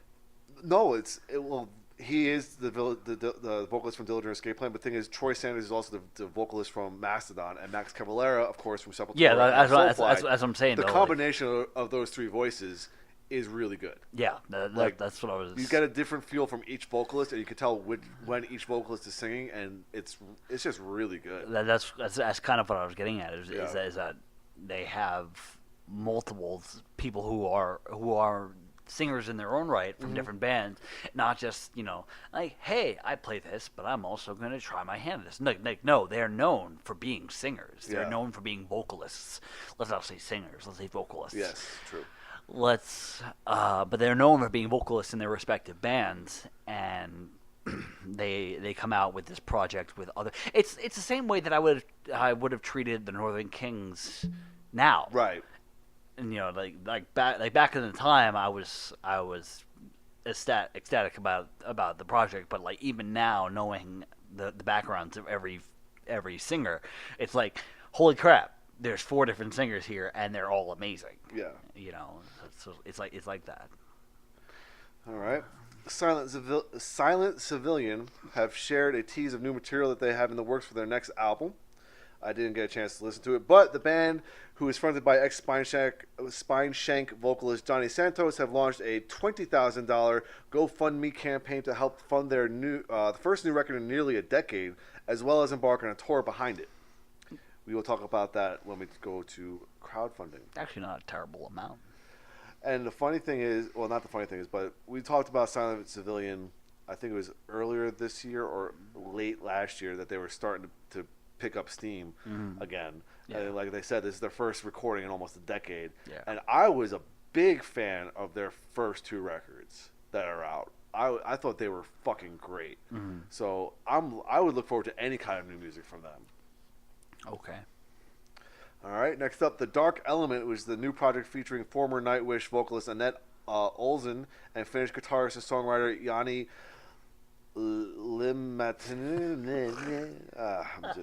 They're about to commence pre-production for its second album. Annette wrote on her Facebook page, "Next weekend, I go into the studio to start demoing demo recordings for our new The Dark Element album, and just want to say Yanni has done it again. She's super excited. Their self-titled debut album was released last November via Frontiers Music." I actually, for the Nightwish video, are you going to be involved in that? I would like to be. When is it? When are we planning on that? Well, I was hoping to record it as soon as possible because I wanted to have it out next week, but yeah. Well, we can put it off for a little bit, but maybe give me until maybe the next podcast. I should be able to do something. But I was gonna. I listened to the older stuff first, which, by the way, I did not realize how good a lot of the older Nightwish stuff was. Yeah. Oceanborn is a fucking amazing album. I love Tarja as a singer. When I love Marco as everything, but I feel like his point of entering the band is when they went more commercial, for sure. But Oceanborn was pre-Marco, and that was one of the heaviest things they've ever released. It's so good. I just started listening to Dark Passion Play today because I haven't given that album or Imaginarum a fair listen since their release. I fell in love with Dark Passion Play. That was just I thought it was a really good record. The next one, Imaginarium, just has too much going on. Well, it's story driven. So. I know, but the thing is, there's no continuity in it. There's too many styles to really grab you and keep you engaged, because they're going in one direction, then they're immediately going in a different direction, and as soon as you get used to that, they switch things up again, which in some places would be great, but for a second album with a new singer, that was just not the way to go. Gotcha. Especially considering that no one seemed to really like her, and I thought she was actually okay. And she was stark contrast to Tarja. I was going to say she had big shoes to fill. Yeah, because her you had singing style is far different. You had Tarja who was a lot more of that operatic style, and then you had Annette who did do some of that for Dark Passion Play, in particular at the start of the album, but for the most part sung in a style that was more. Let's go for lack of a better term, poppy. Yeah. Which is not bad because I only got through 2 songs because of the fact that the first song is 14 fucking minutes long. Which is my favorite song on the album, actually. Of course. And then you go into Bye Bye Beautiful, which I've heard a billion times. It's just the catchiest goddamn song ever. Yeah, because that's the that's the pinnacle of what Nightwish has done since, I would say, Oceanborn. Like since they started picking up since they started like hammering down their style, like we'll say Wishmaster. Wishmaster was probably the start of the Nightwish style, and even the title track was the start of the Nightwish style, and Bye Bye Beautiful is pretty much exactly what the Nightwish style is. So I would need to hear the rest of it, and it's kind of funny because like the songs, like the albums that got them most popular, I'm not as crazy about. Like once I listened to it and I was like, I'm not keen on this. Like Century Child was a far better album.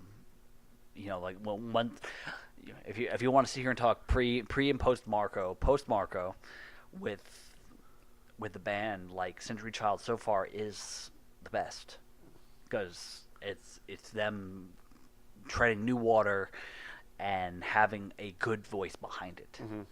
Beyond obviously the female vocalist, because they've always had good female vocalists in their helm, but the male vocals have always suffered in some way, and the inclusion of Marco has made it far better.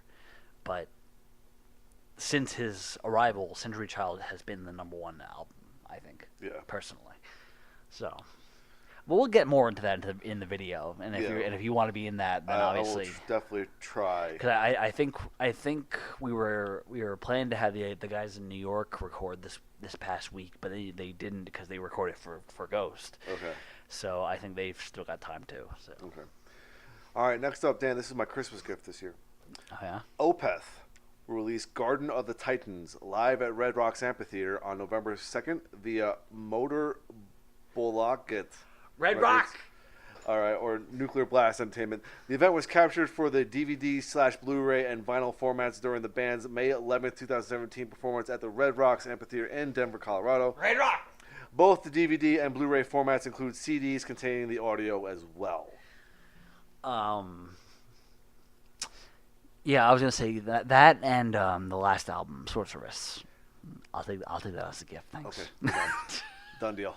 Yeah, because the funny thing is that with this news article, they also posted a video clip of not a clip, but a whole video of the opening track of the album, and which was Sorceress, and my God, it sounds so good. Yeah, it sounds so fucking good. I think the last time that I bought something live from Opeth was about the time that you got into the band, which was the live DVD. Lamentations. For Lamentations, yeah. I picked up Roadhouse recordings. Yeah, that was really good too. Yeah, I remember we went to go see them live. It was after Lamentations, but before Roadhouse live. Yeah, because Roadhouse included Ghost Reverie, so that was on. Yeah. So we Ghost Expedition. So that was.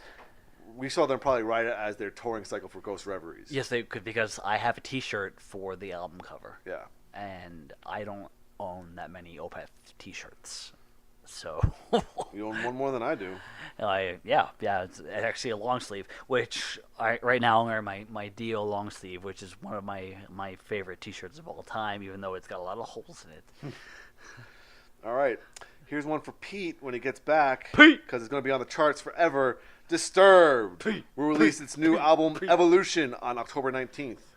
What? It's like 9 days before the WWE's having their all-women pay-per-view Evolution. Well, whatever. Goofy. Well, whatever. Anyway, Pete. Bloodbath's fifth full-length album, The Arrow of Satan is Drawn, is on course for a October 26th release on Peaceville. That is a great album. Right. Great album title. Yeah, you know what? We're done. So let's go home. Devil Driver have announced that their first 5 studio albums will be reissued on CD and vinyl through the Echo label BMG on September 28th. Those albums include Devil Driver, The Fury of Our Maker's Hand, The Last Kind Words, Pray for Villains, and Beast. Each of the releases has been remastered by Andy Pierce, with the limited edition vinyl copies being pressed on different colored splatter vinyl. Revised liner notes have been prepared by the band's frontman Des Favara for the reissues, and the deluxe CD versions of the album will feature bonus tracks. Woot. I'm okay with Devil Driver. I saw them live once years ago. I saw them live so long ago. Yeah, it was a long time ago. All right. Noise Records has announced the October 26th release of Halloween Starlight, the Noise Records Collection. It is a deluxe, limited edition box set containing all the band's noise recordings from the long out-of-print EPs Halloween and Judas, through their debut album Walls of Jericho, to the masterpieces Keeper of the Seven Keys and Keeper of the Seven Keys Part 2, and a new revised version of The Best, The Rest, The Rare that covers all the obscure and rare tracks from the Noise catalog. 3 of these titles have long been out of print on vinyl, and all of them are now on color vinyl for the very first time. Can you hear the rush of blood to my dick? I was going to say that you're talking slower, well, I guess, Well, the thing is, I already have all that on CD, so I don't really care that much. And again, they keep emphasizing, oh, it's all out of print on vinyl. It's like, that's great. So are a lot of other things at this point. I think the only thing that really seems cool about this is The Best, The Rest, and The Rare.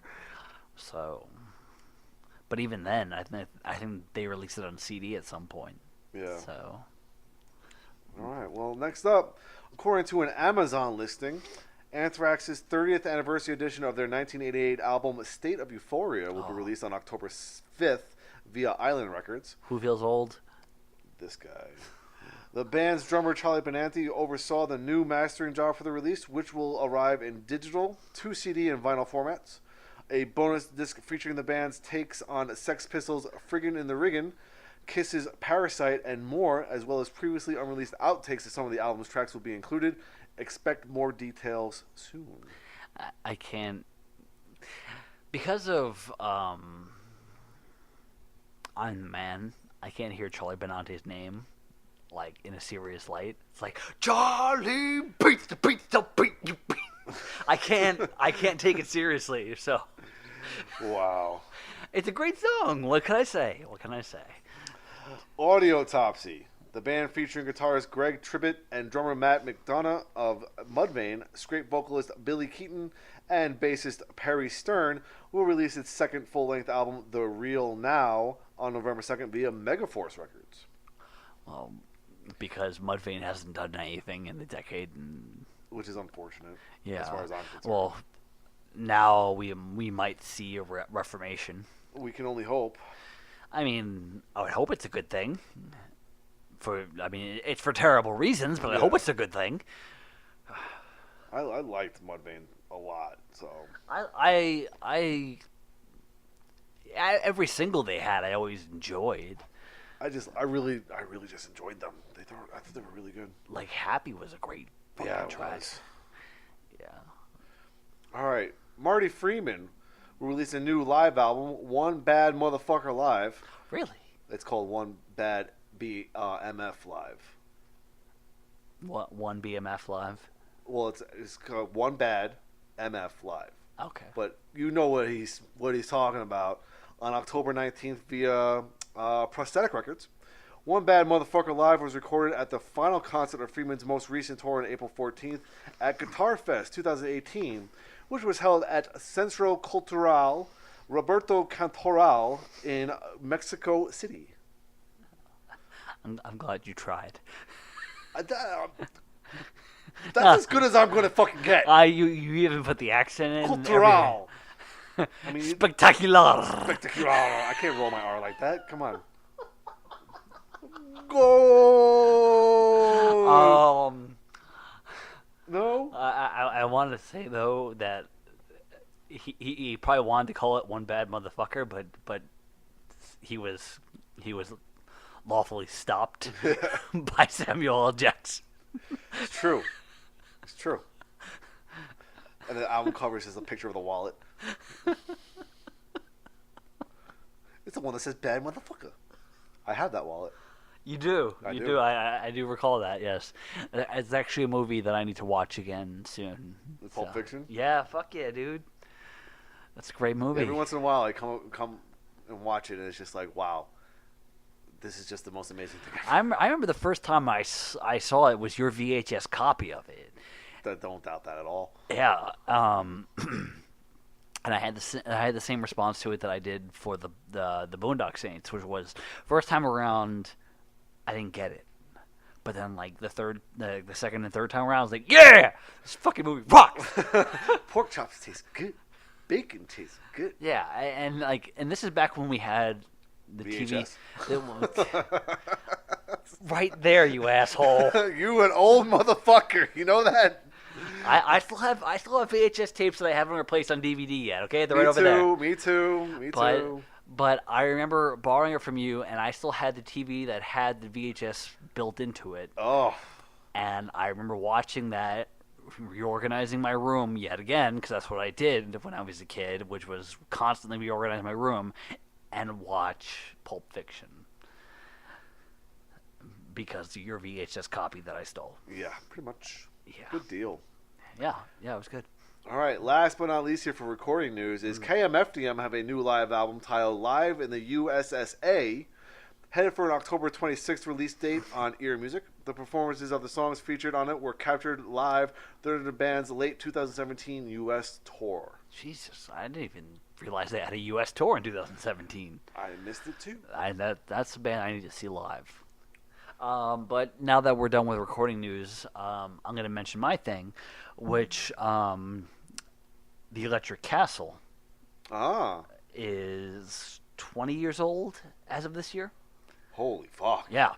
Wow. And who's feeling old now? yeah, I know, right? Well, I'm still feeling pretty spry despite this one. But the re-release of it is going to be in earbook like usual, like Arian's been doing for years.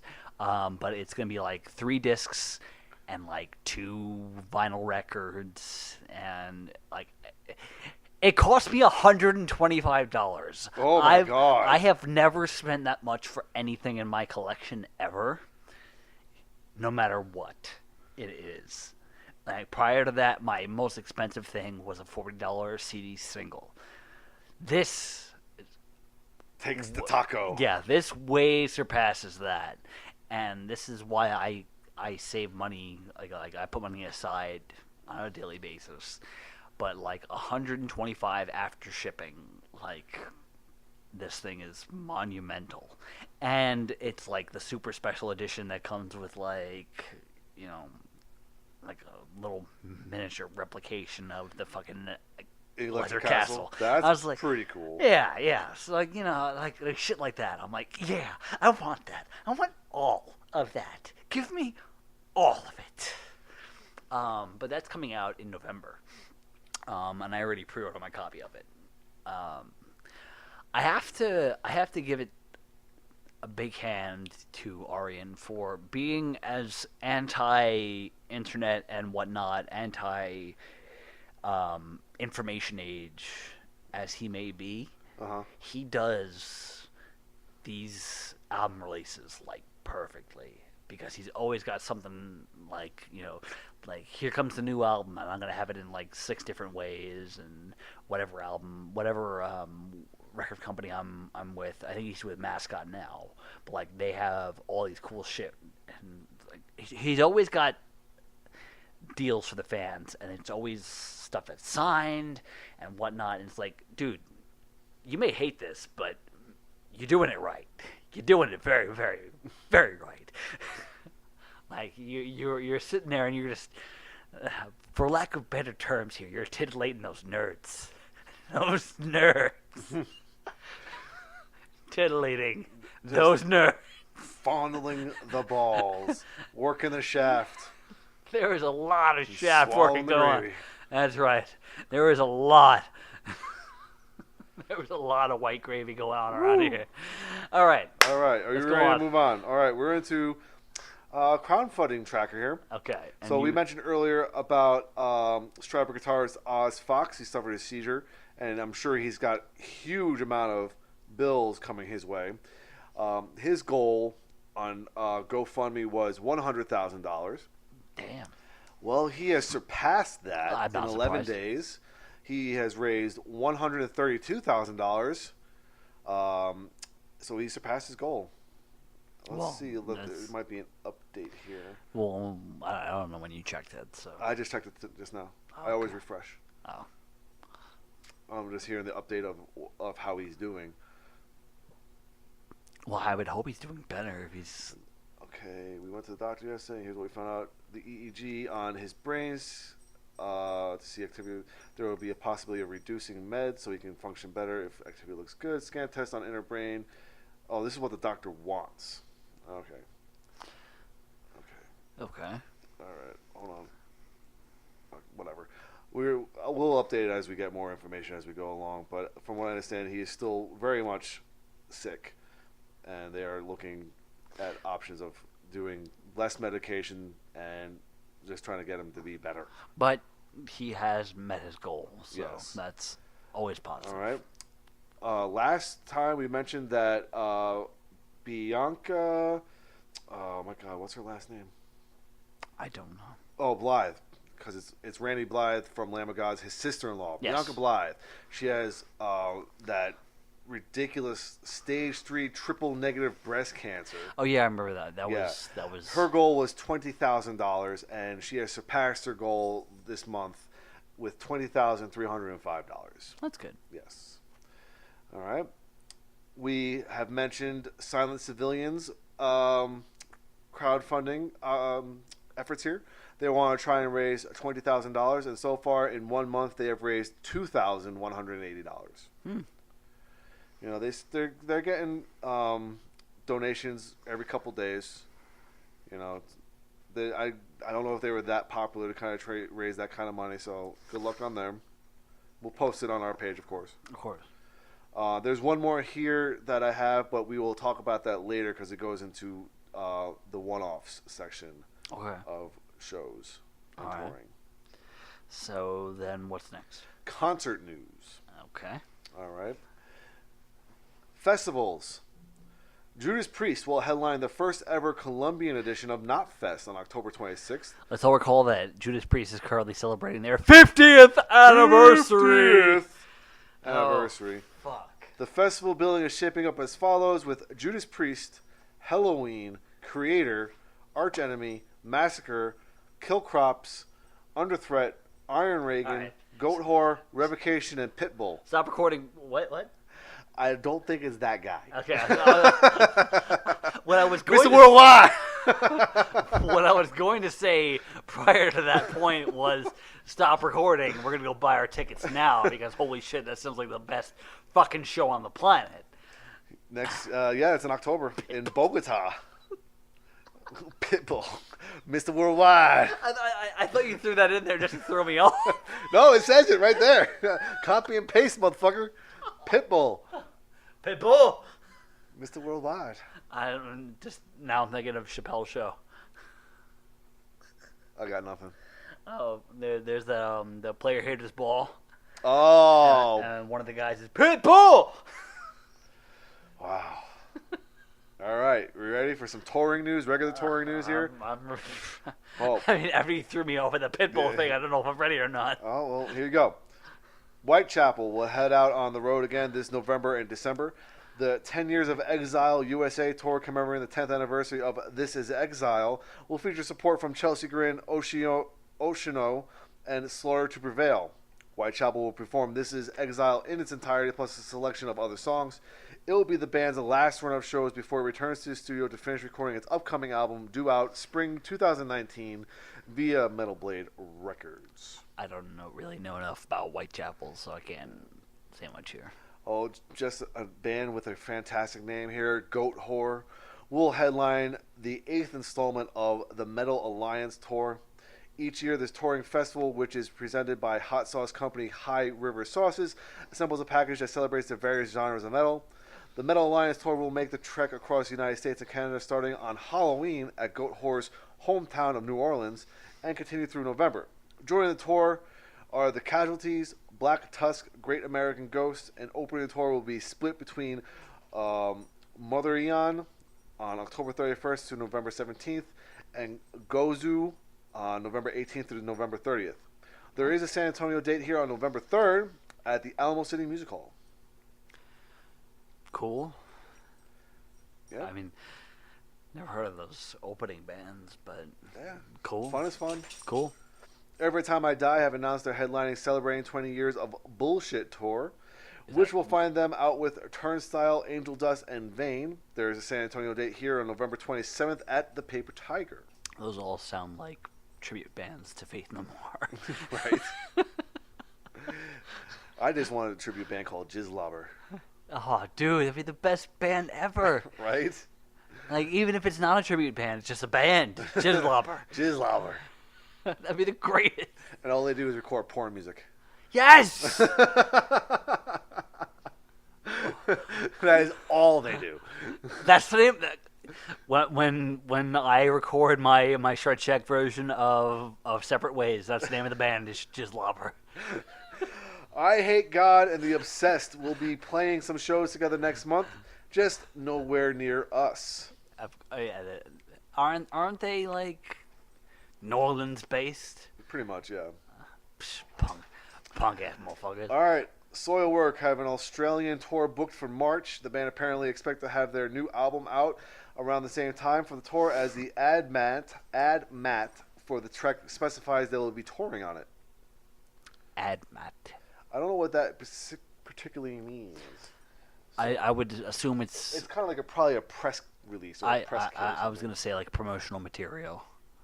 Advertising material? Probably. Yeah. That's my assumption. I mean,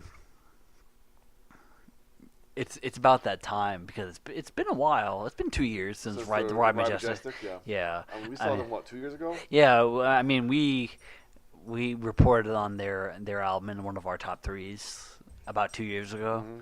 So it's about that time you guys come out with the new one. Yep. Come Get on that shit, motherfuckers. Yeah. Come on. Yeah. You follow us. All right, Parkway Drive, Killswitch Engage, and Die Art Is Murder have announced another leg of touring together. In addition to hitting Australia together in October and November, the three bands will be touring Europe and the UK early in the new year. Woot. This year, Trans-Siberian Orchestra will celebrate their 20th consecutive year of touring. Can you stop with these rounded numbers that are sounding so old? As the winter tour dates have arrived. Winter has come, you motherfuckers.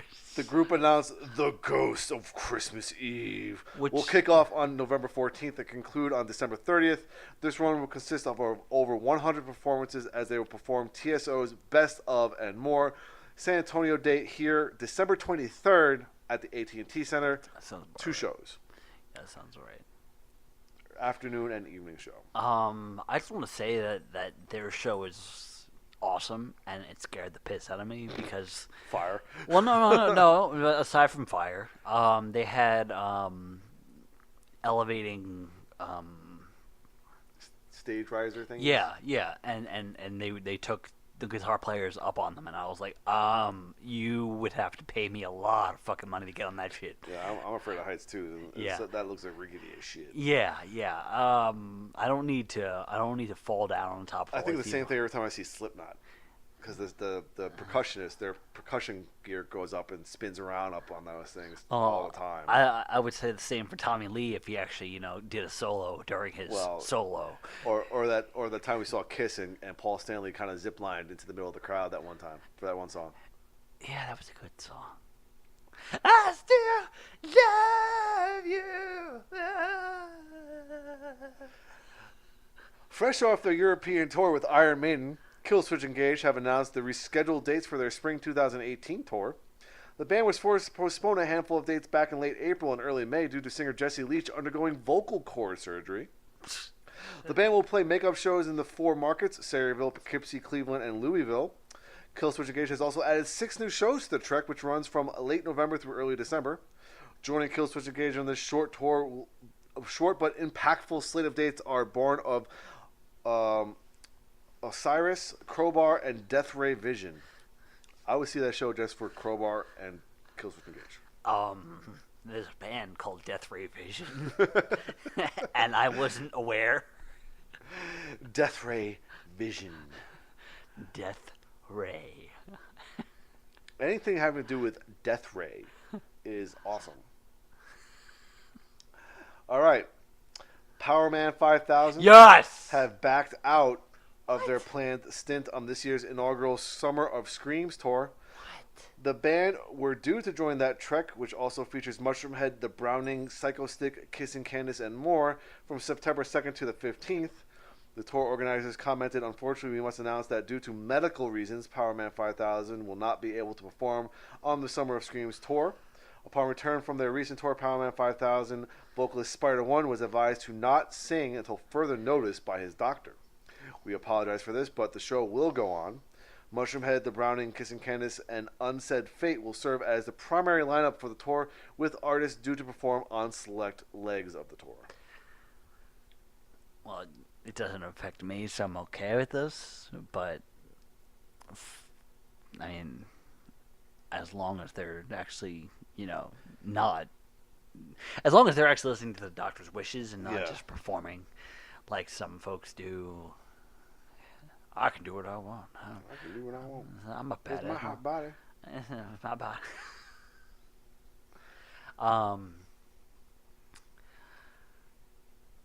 That being said, though, every time I've seen Power Man 5000, they've been amazing. So if they are holding off to put on a better show, then I'm okay with that. I was going to say, if you guys have not heard Dan just suck the dick of some Power Man 5000 There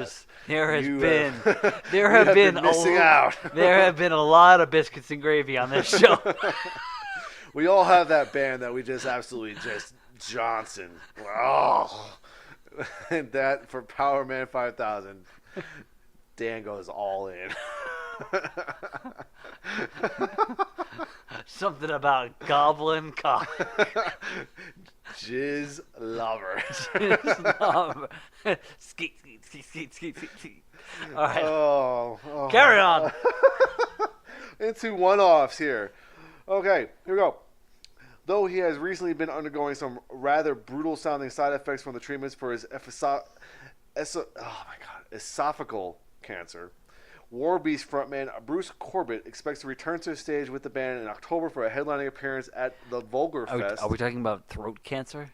Esophageal, yeah. Esophageal. Thank you. Yes. Shut up. Vulgar Fest. Vulgar Fest. It sounds all right. awesome. That event will be held at the Rail Club in Fort Worth, Texas, on October 20th, with Corbett set to perform the entire set, marking the band's first full show in 18 months. Fuck. Corbett had initially stepped down from the group to focus on his cancer battle. In addition to that, the group are also apparently planning to record a new EP. You can help out with this, his continued medical bills over at fundraiser.com. While initial treatments were unsuccessful, Corbett has shown big signs of improvement since being selected for a clinical trial earlier this year. So we were talking about his medical expenses. So far, there's no goal. Oh, no, he has a $50,000 goal, and he has raised $13,310 so far. Unfortunately, this one is a little slower because this fundraiser has been running for 65 weeks. I mean, this is the first I'm hearing about it. So. I think we've mentioned his illness a long We time have, ago. yes. I don't think the fundraiser maybe we mentioned the fundraiser a long time ago because I recognized the picture and this particular screen, but we probably did not follow up with it. Gotcha. So. Yeah. Well, either way, that's still a good amount of money. So, but not enough yet. So, contribute. There's still some contributions here. We have 5 days ago, a week ago, a couple of weeks ago, 2 weeks ago. Like it's just a slow build. Yeah. Especially with a $50,000 goal. Yeah, that's quite a bit. All right. Next up on the one-offs here, Aerosmith performed on the Thursday, August 16th episode of The Tonight Show starring Jimmy Fallon. Their appearance on the program came one day after they unveiled their first details of the upcoming Las Vegas residency on the Today Show. Also, during this course of time, they performed at the MTV VMAs, Video Music Awards, with Post Malone. Wait, MTV is still a thing? Allegedly, they're still a thing. But the funniest thing I saw about the VMAs this year was that not only like people in our generation, but just about everybody on Twitter was like, "Who the fuck are these people?" And they only have like some real like remnants performing.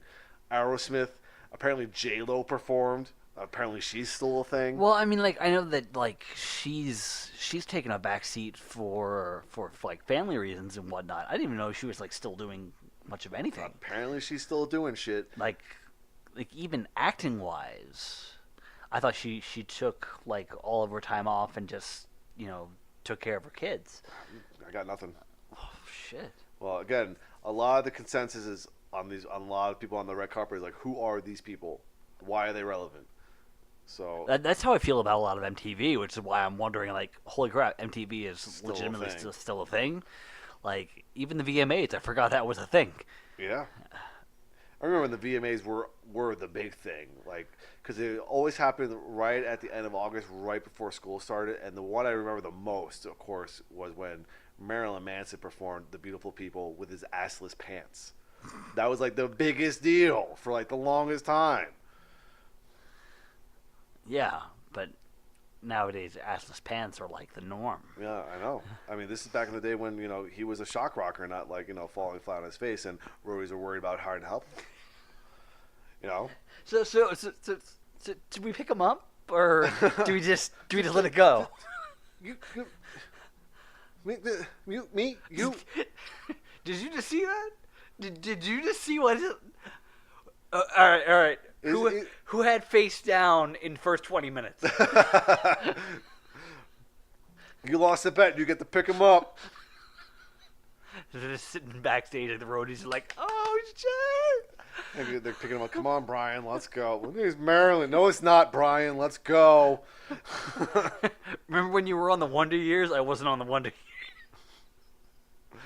Man, that was a great show. Wonder what Fred Savage is doing nowadays. Last thing I saw Fred Savage do was The fucking. Wizard. No, I was gonna say Austin Powers 3. More. Money, more. Dude, he's making into guacamole. Okay, before we get too far into It's this. not even that good of a joke. More. I love Cole. That was not a good movie. No, it wasn't. No. And it's the only one I have on DVD. I'm so mad. And Michael Caine. Oh, poor Michael Caine. Michael Caine? He's not Michael Caine. He's Michael Caine. Okay. As Alice in Chains geared up for its release of the new album Rainier Fog, the band performed a historic August 21st performance with Sirius XM radio atop Seattle's iconic Space Needle.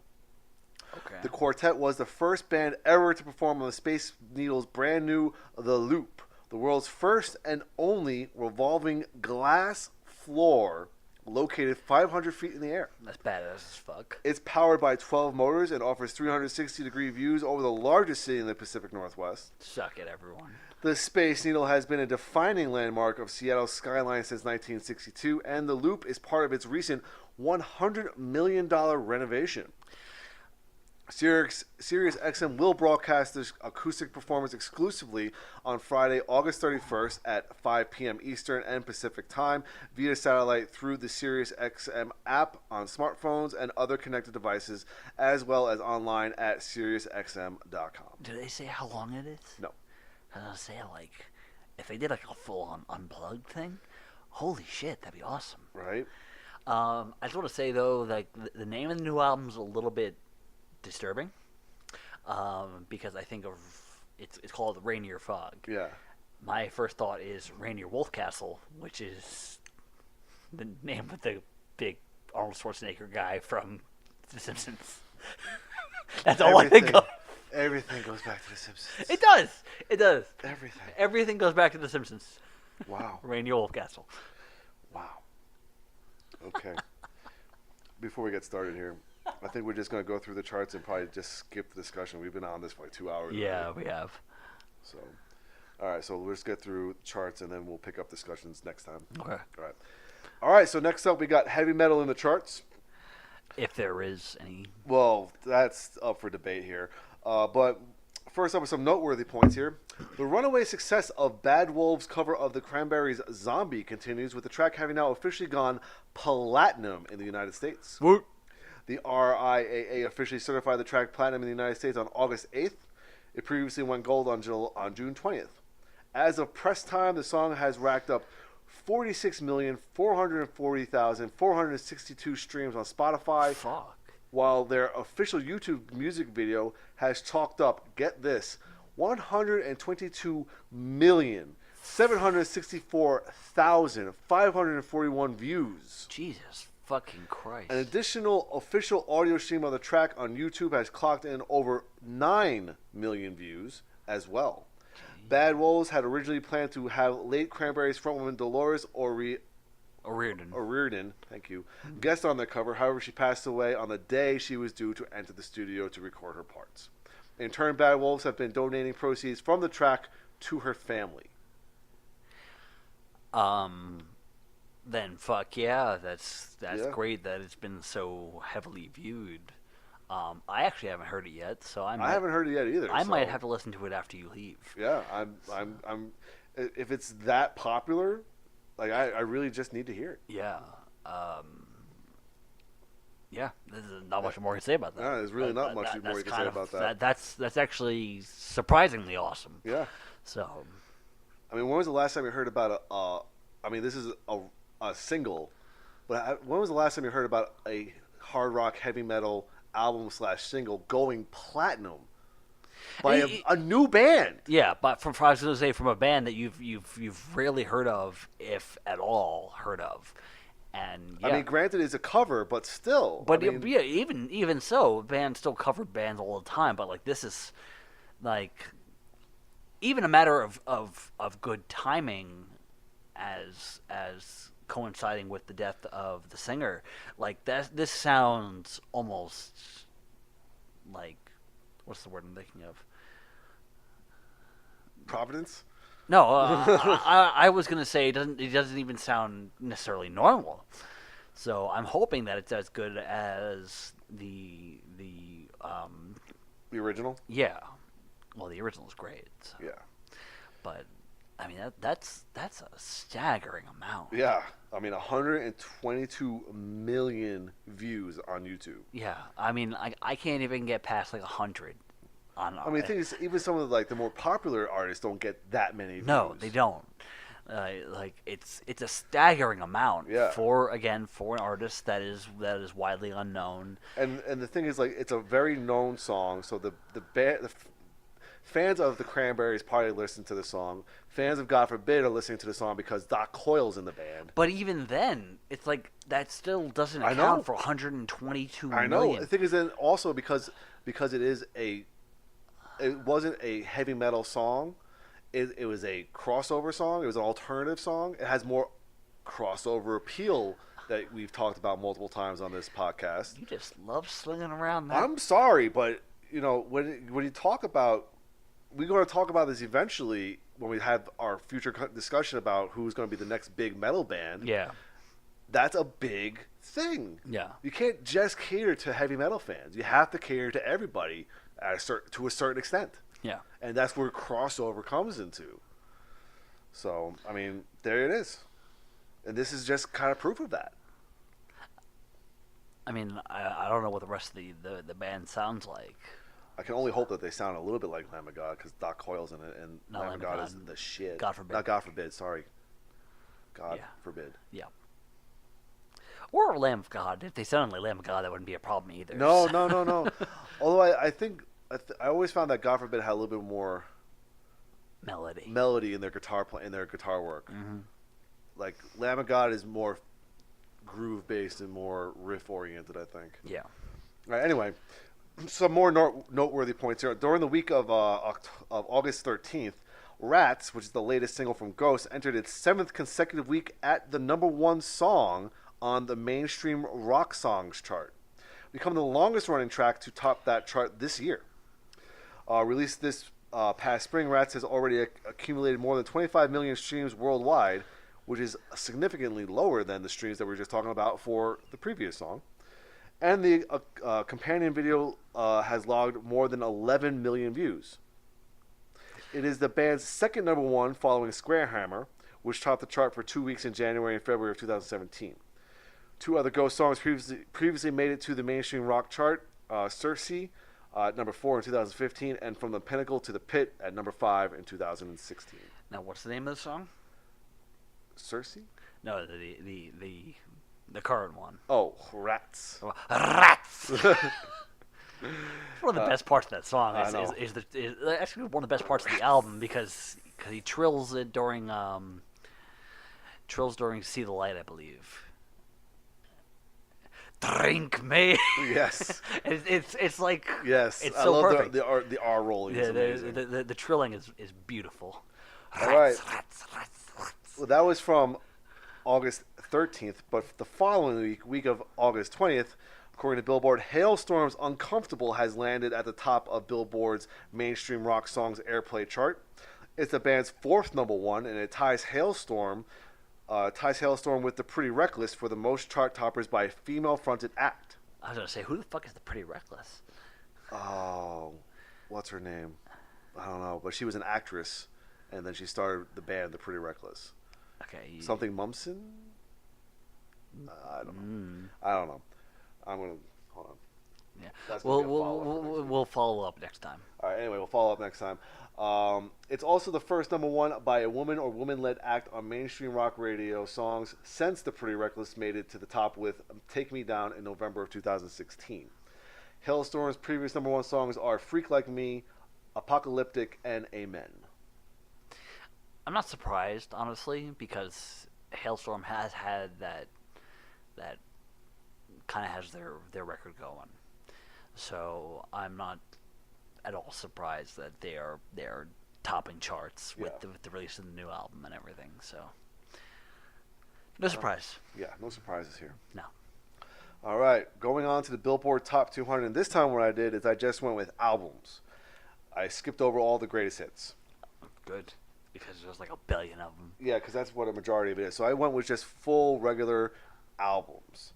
All right, so I had to go all the way to 104 for the first one. Stop now. All right, and that album was Five Finger Death Punch and Justice for None. Pete. It is down to 104 from 93.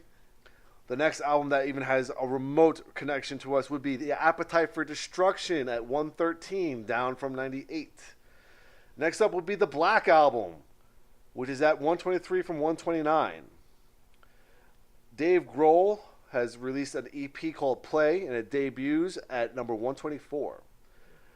This one's interesting because, from what I understand, it's a short documentary Okay. where Dave Grohl plays all the instruments on a 23-minute long song. And I haven't seen it yet. I haven't heard it yet. And it's like one of those things where I was just like, I would really like to. This is the part where Dave Grohl's Dave Grohl. You can't out-Grohl Dave Grohl. Only Dave Grohl can out-Dave Grohl Dave Grohl. Exactly. How dare you try to out Dave Grohl Dave Grohl?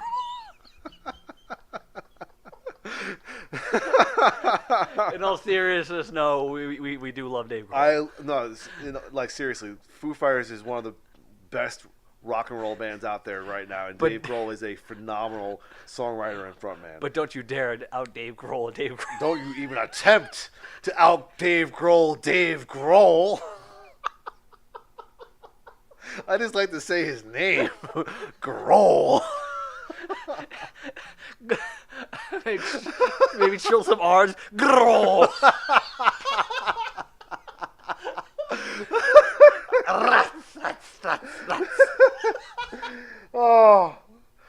Oh, we're just gonna out Mac ourselves right now. The Mac Macs are out macking themselves. Oh my god. Because we just like to kill things and drive them into the ground. Grohl. All right, hey, I'm here. hey. I'm here. Back in Black is at 129 from 126. And the last remaining album that even remotely pertains to heavy metal or hard rock here is Hybrid Theory at 162 from 157. Jesus Christ. Yeah, it's not exactly a good time. It's not even anything worthwhile in the top 100. No. Not even Pitbull. Mr. Worldwide. All right. We're going to finish off the evening here with the top 25 hard rock albums of the week. Okay, don't let me down. Number 25, back on the charts. Thank You by Stone Temple Pilots. What? I believe that is a greatest hits. It is the greatest hits. I have it. Yeah. But what? Right? Random. Just random. Number 24 is Zeppelin 4. Okay. Number 23, Attention Attention by Shinedown. Okay, go away. 22, All the Right Reasons by Nickelback. I'm okay with that. All right. Number 21, When Legends Rise by Godsmack. Which was at 15 last week.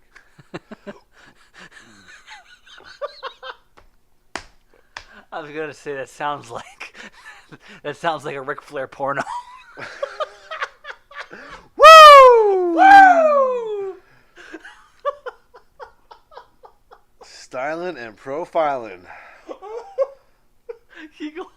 Okay, you ready? Yeah. All right, Hailstorm's new album Vicious is down to number 20 from 5 last week. Damn. And 1 the previous week. Oh wow. Aerosmith's Greatest Hits is at number 19. Linkin Park Meteora is at number 18. Bad Wolves' album Disobey is at number 17. Oh, there's your 122 million views. Three Doors Down Greatest Hits is at number 16. But you still don't beat Three Doors Down. Def Leppard's Greatest Hits from 1980 You to still don't beat Def Leppard. is at number 15. Jesus fucking They're Christ. actually on the rise. They're on What? the rise. Def Leppard was at number 17 last week. What do you have to do to beat Def Leppard? I don't know. Ask the 45,000 people that saw them at Coors Field. Jesus fucking Christ. Pearl Jam 10 is a re-entry. Hasn't been on the charts in a while. At number 14. Damn. Right? Yeah. Greta Van Fleet from The Fires is at number 13. Foo Fighters' Greatest Hits at number 12. Out Dave Grohl.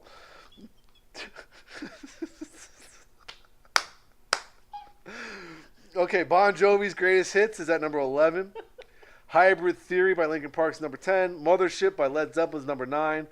Oh, that band we were just mentioning, Era, E-R-R-A, who's touring with As I Lay Dying, they have a new album out called Neon. It debuts at number 8. Damn. Right? Not bad. Back in Black's at number 7.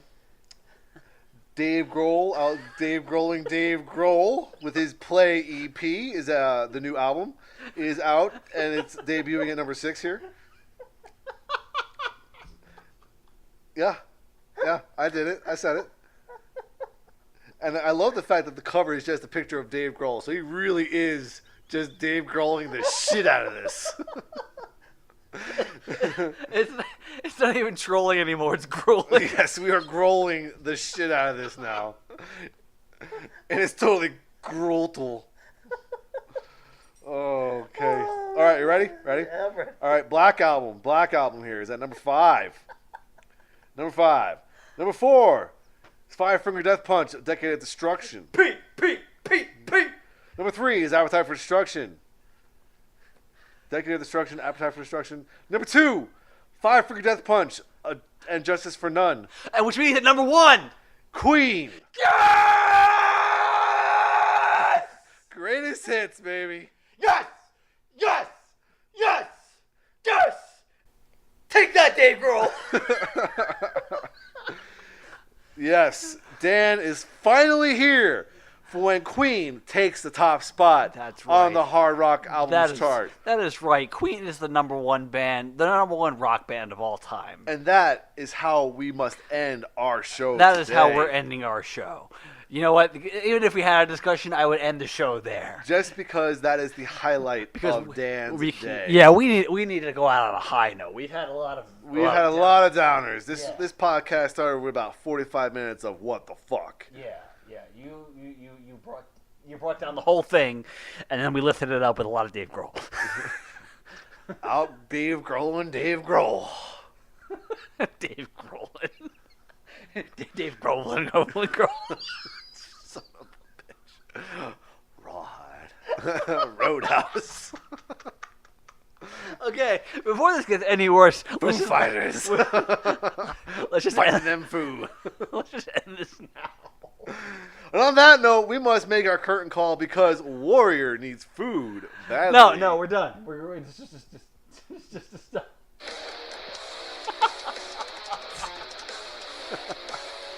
We don't need an outro for this episode. This has been totally Grohl. We're done. You've all been Grohl'd.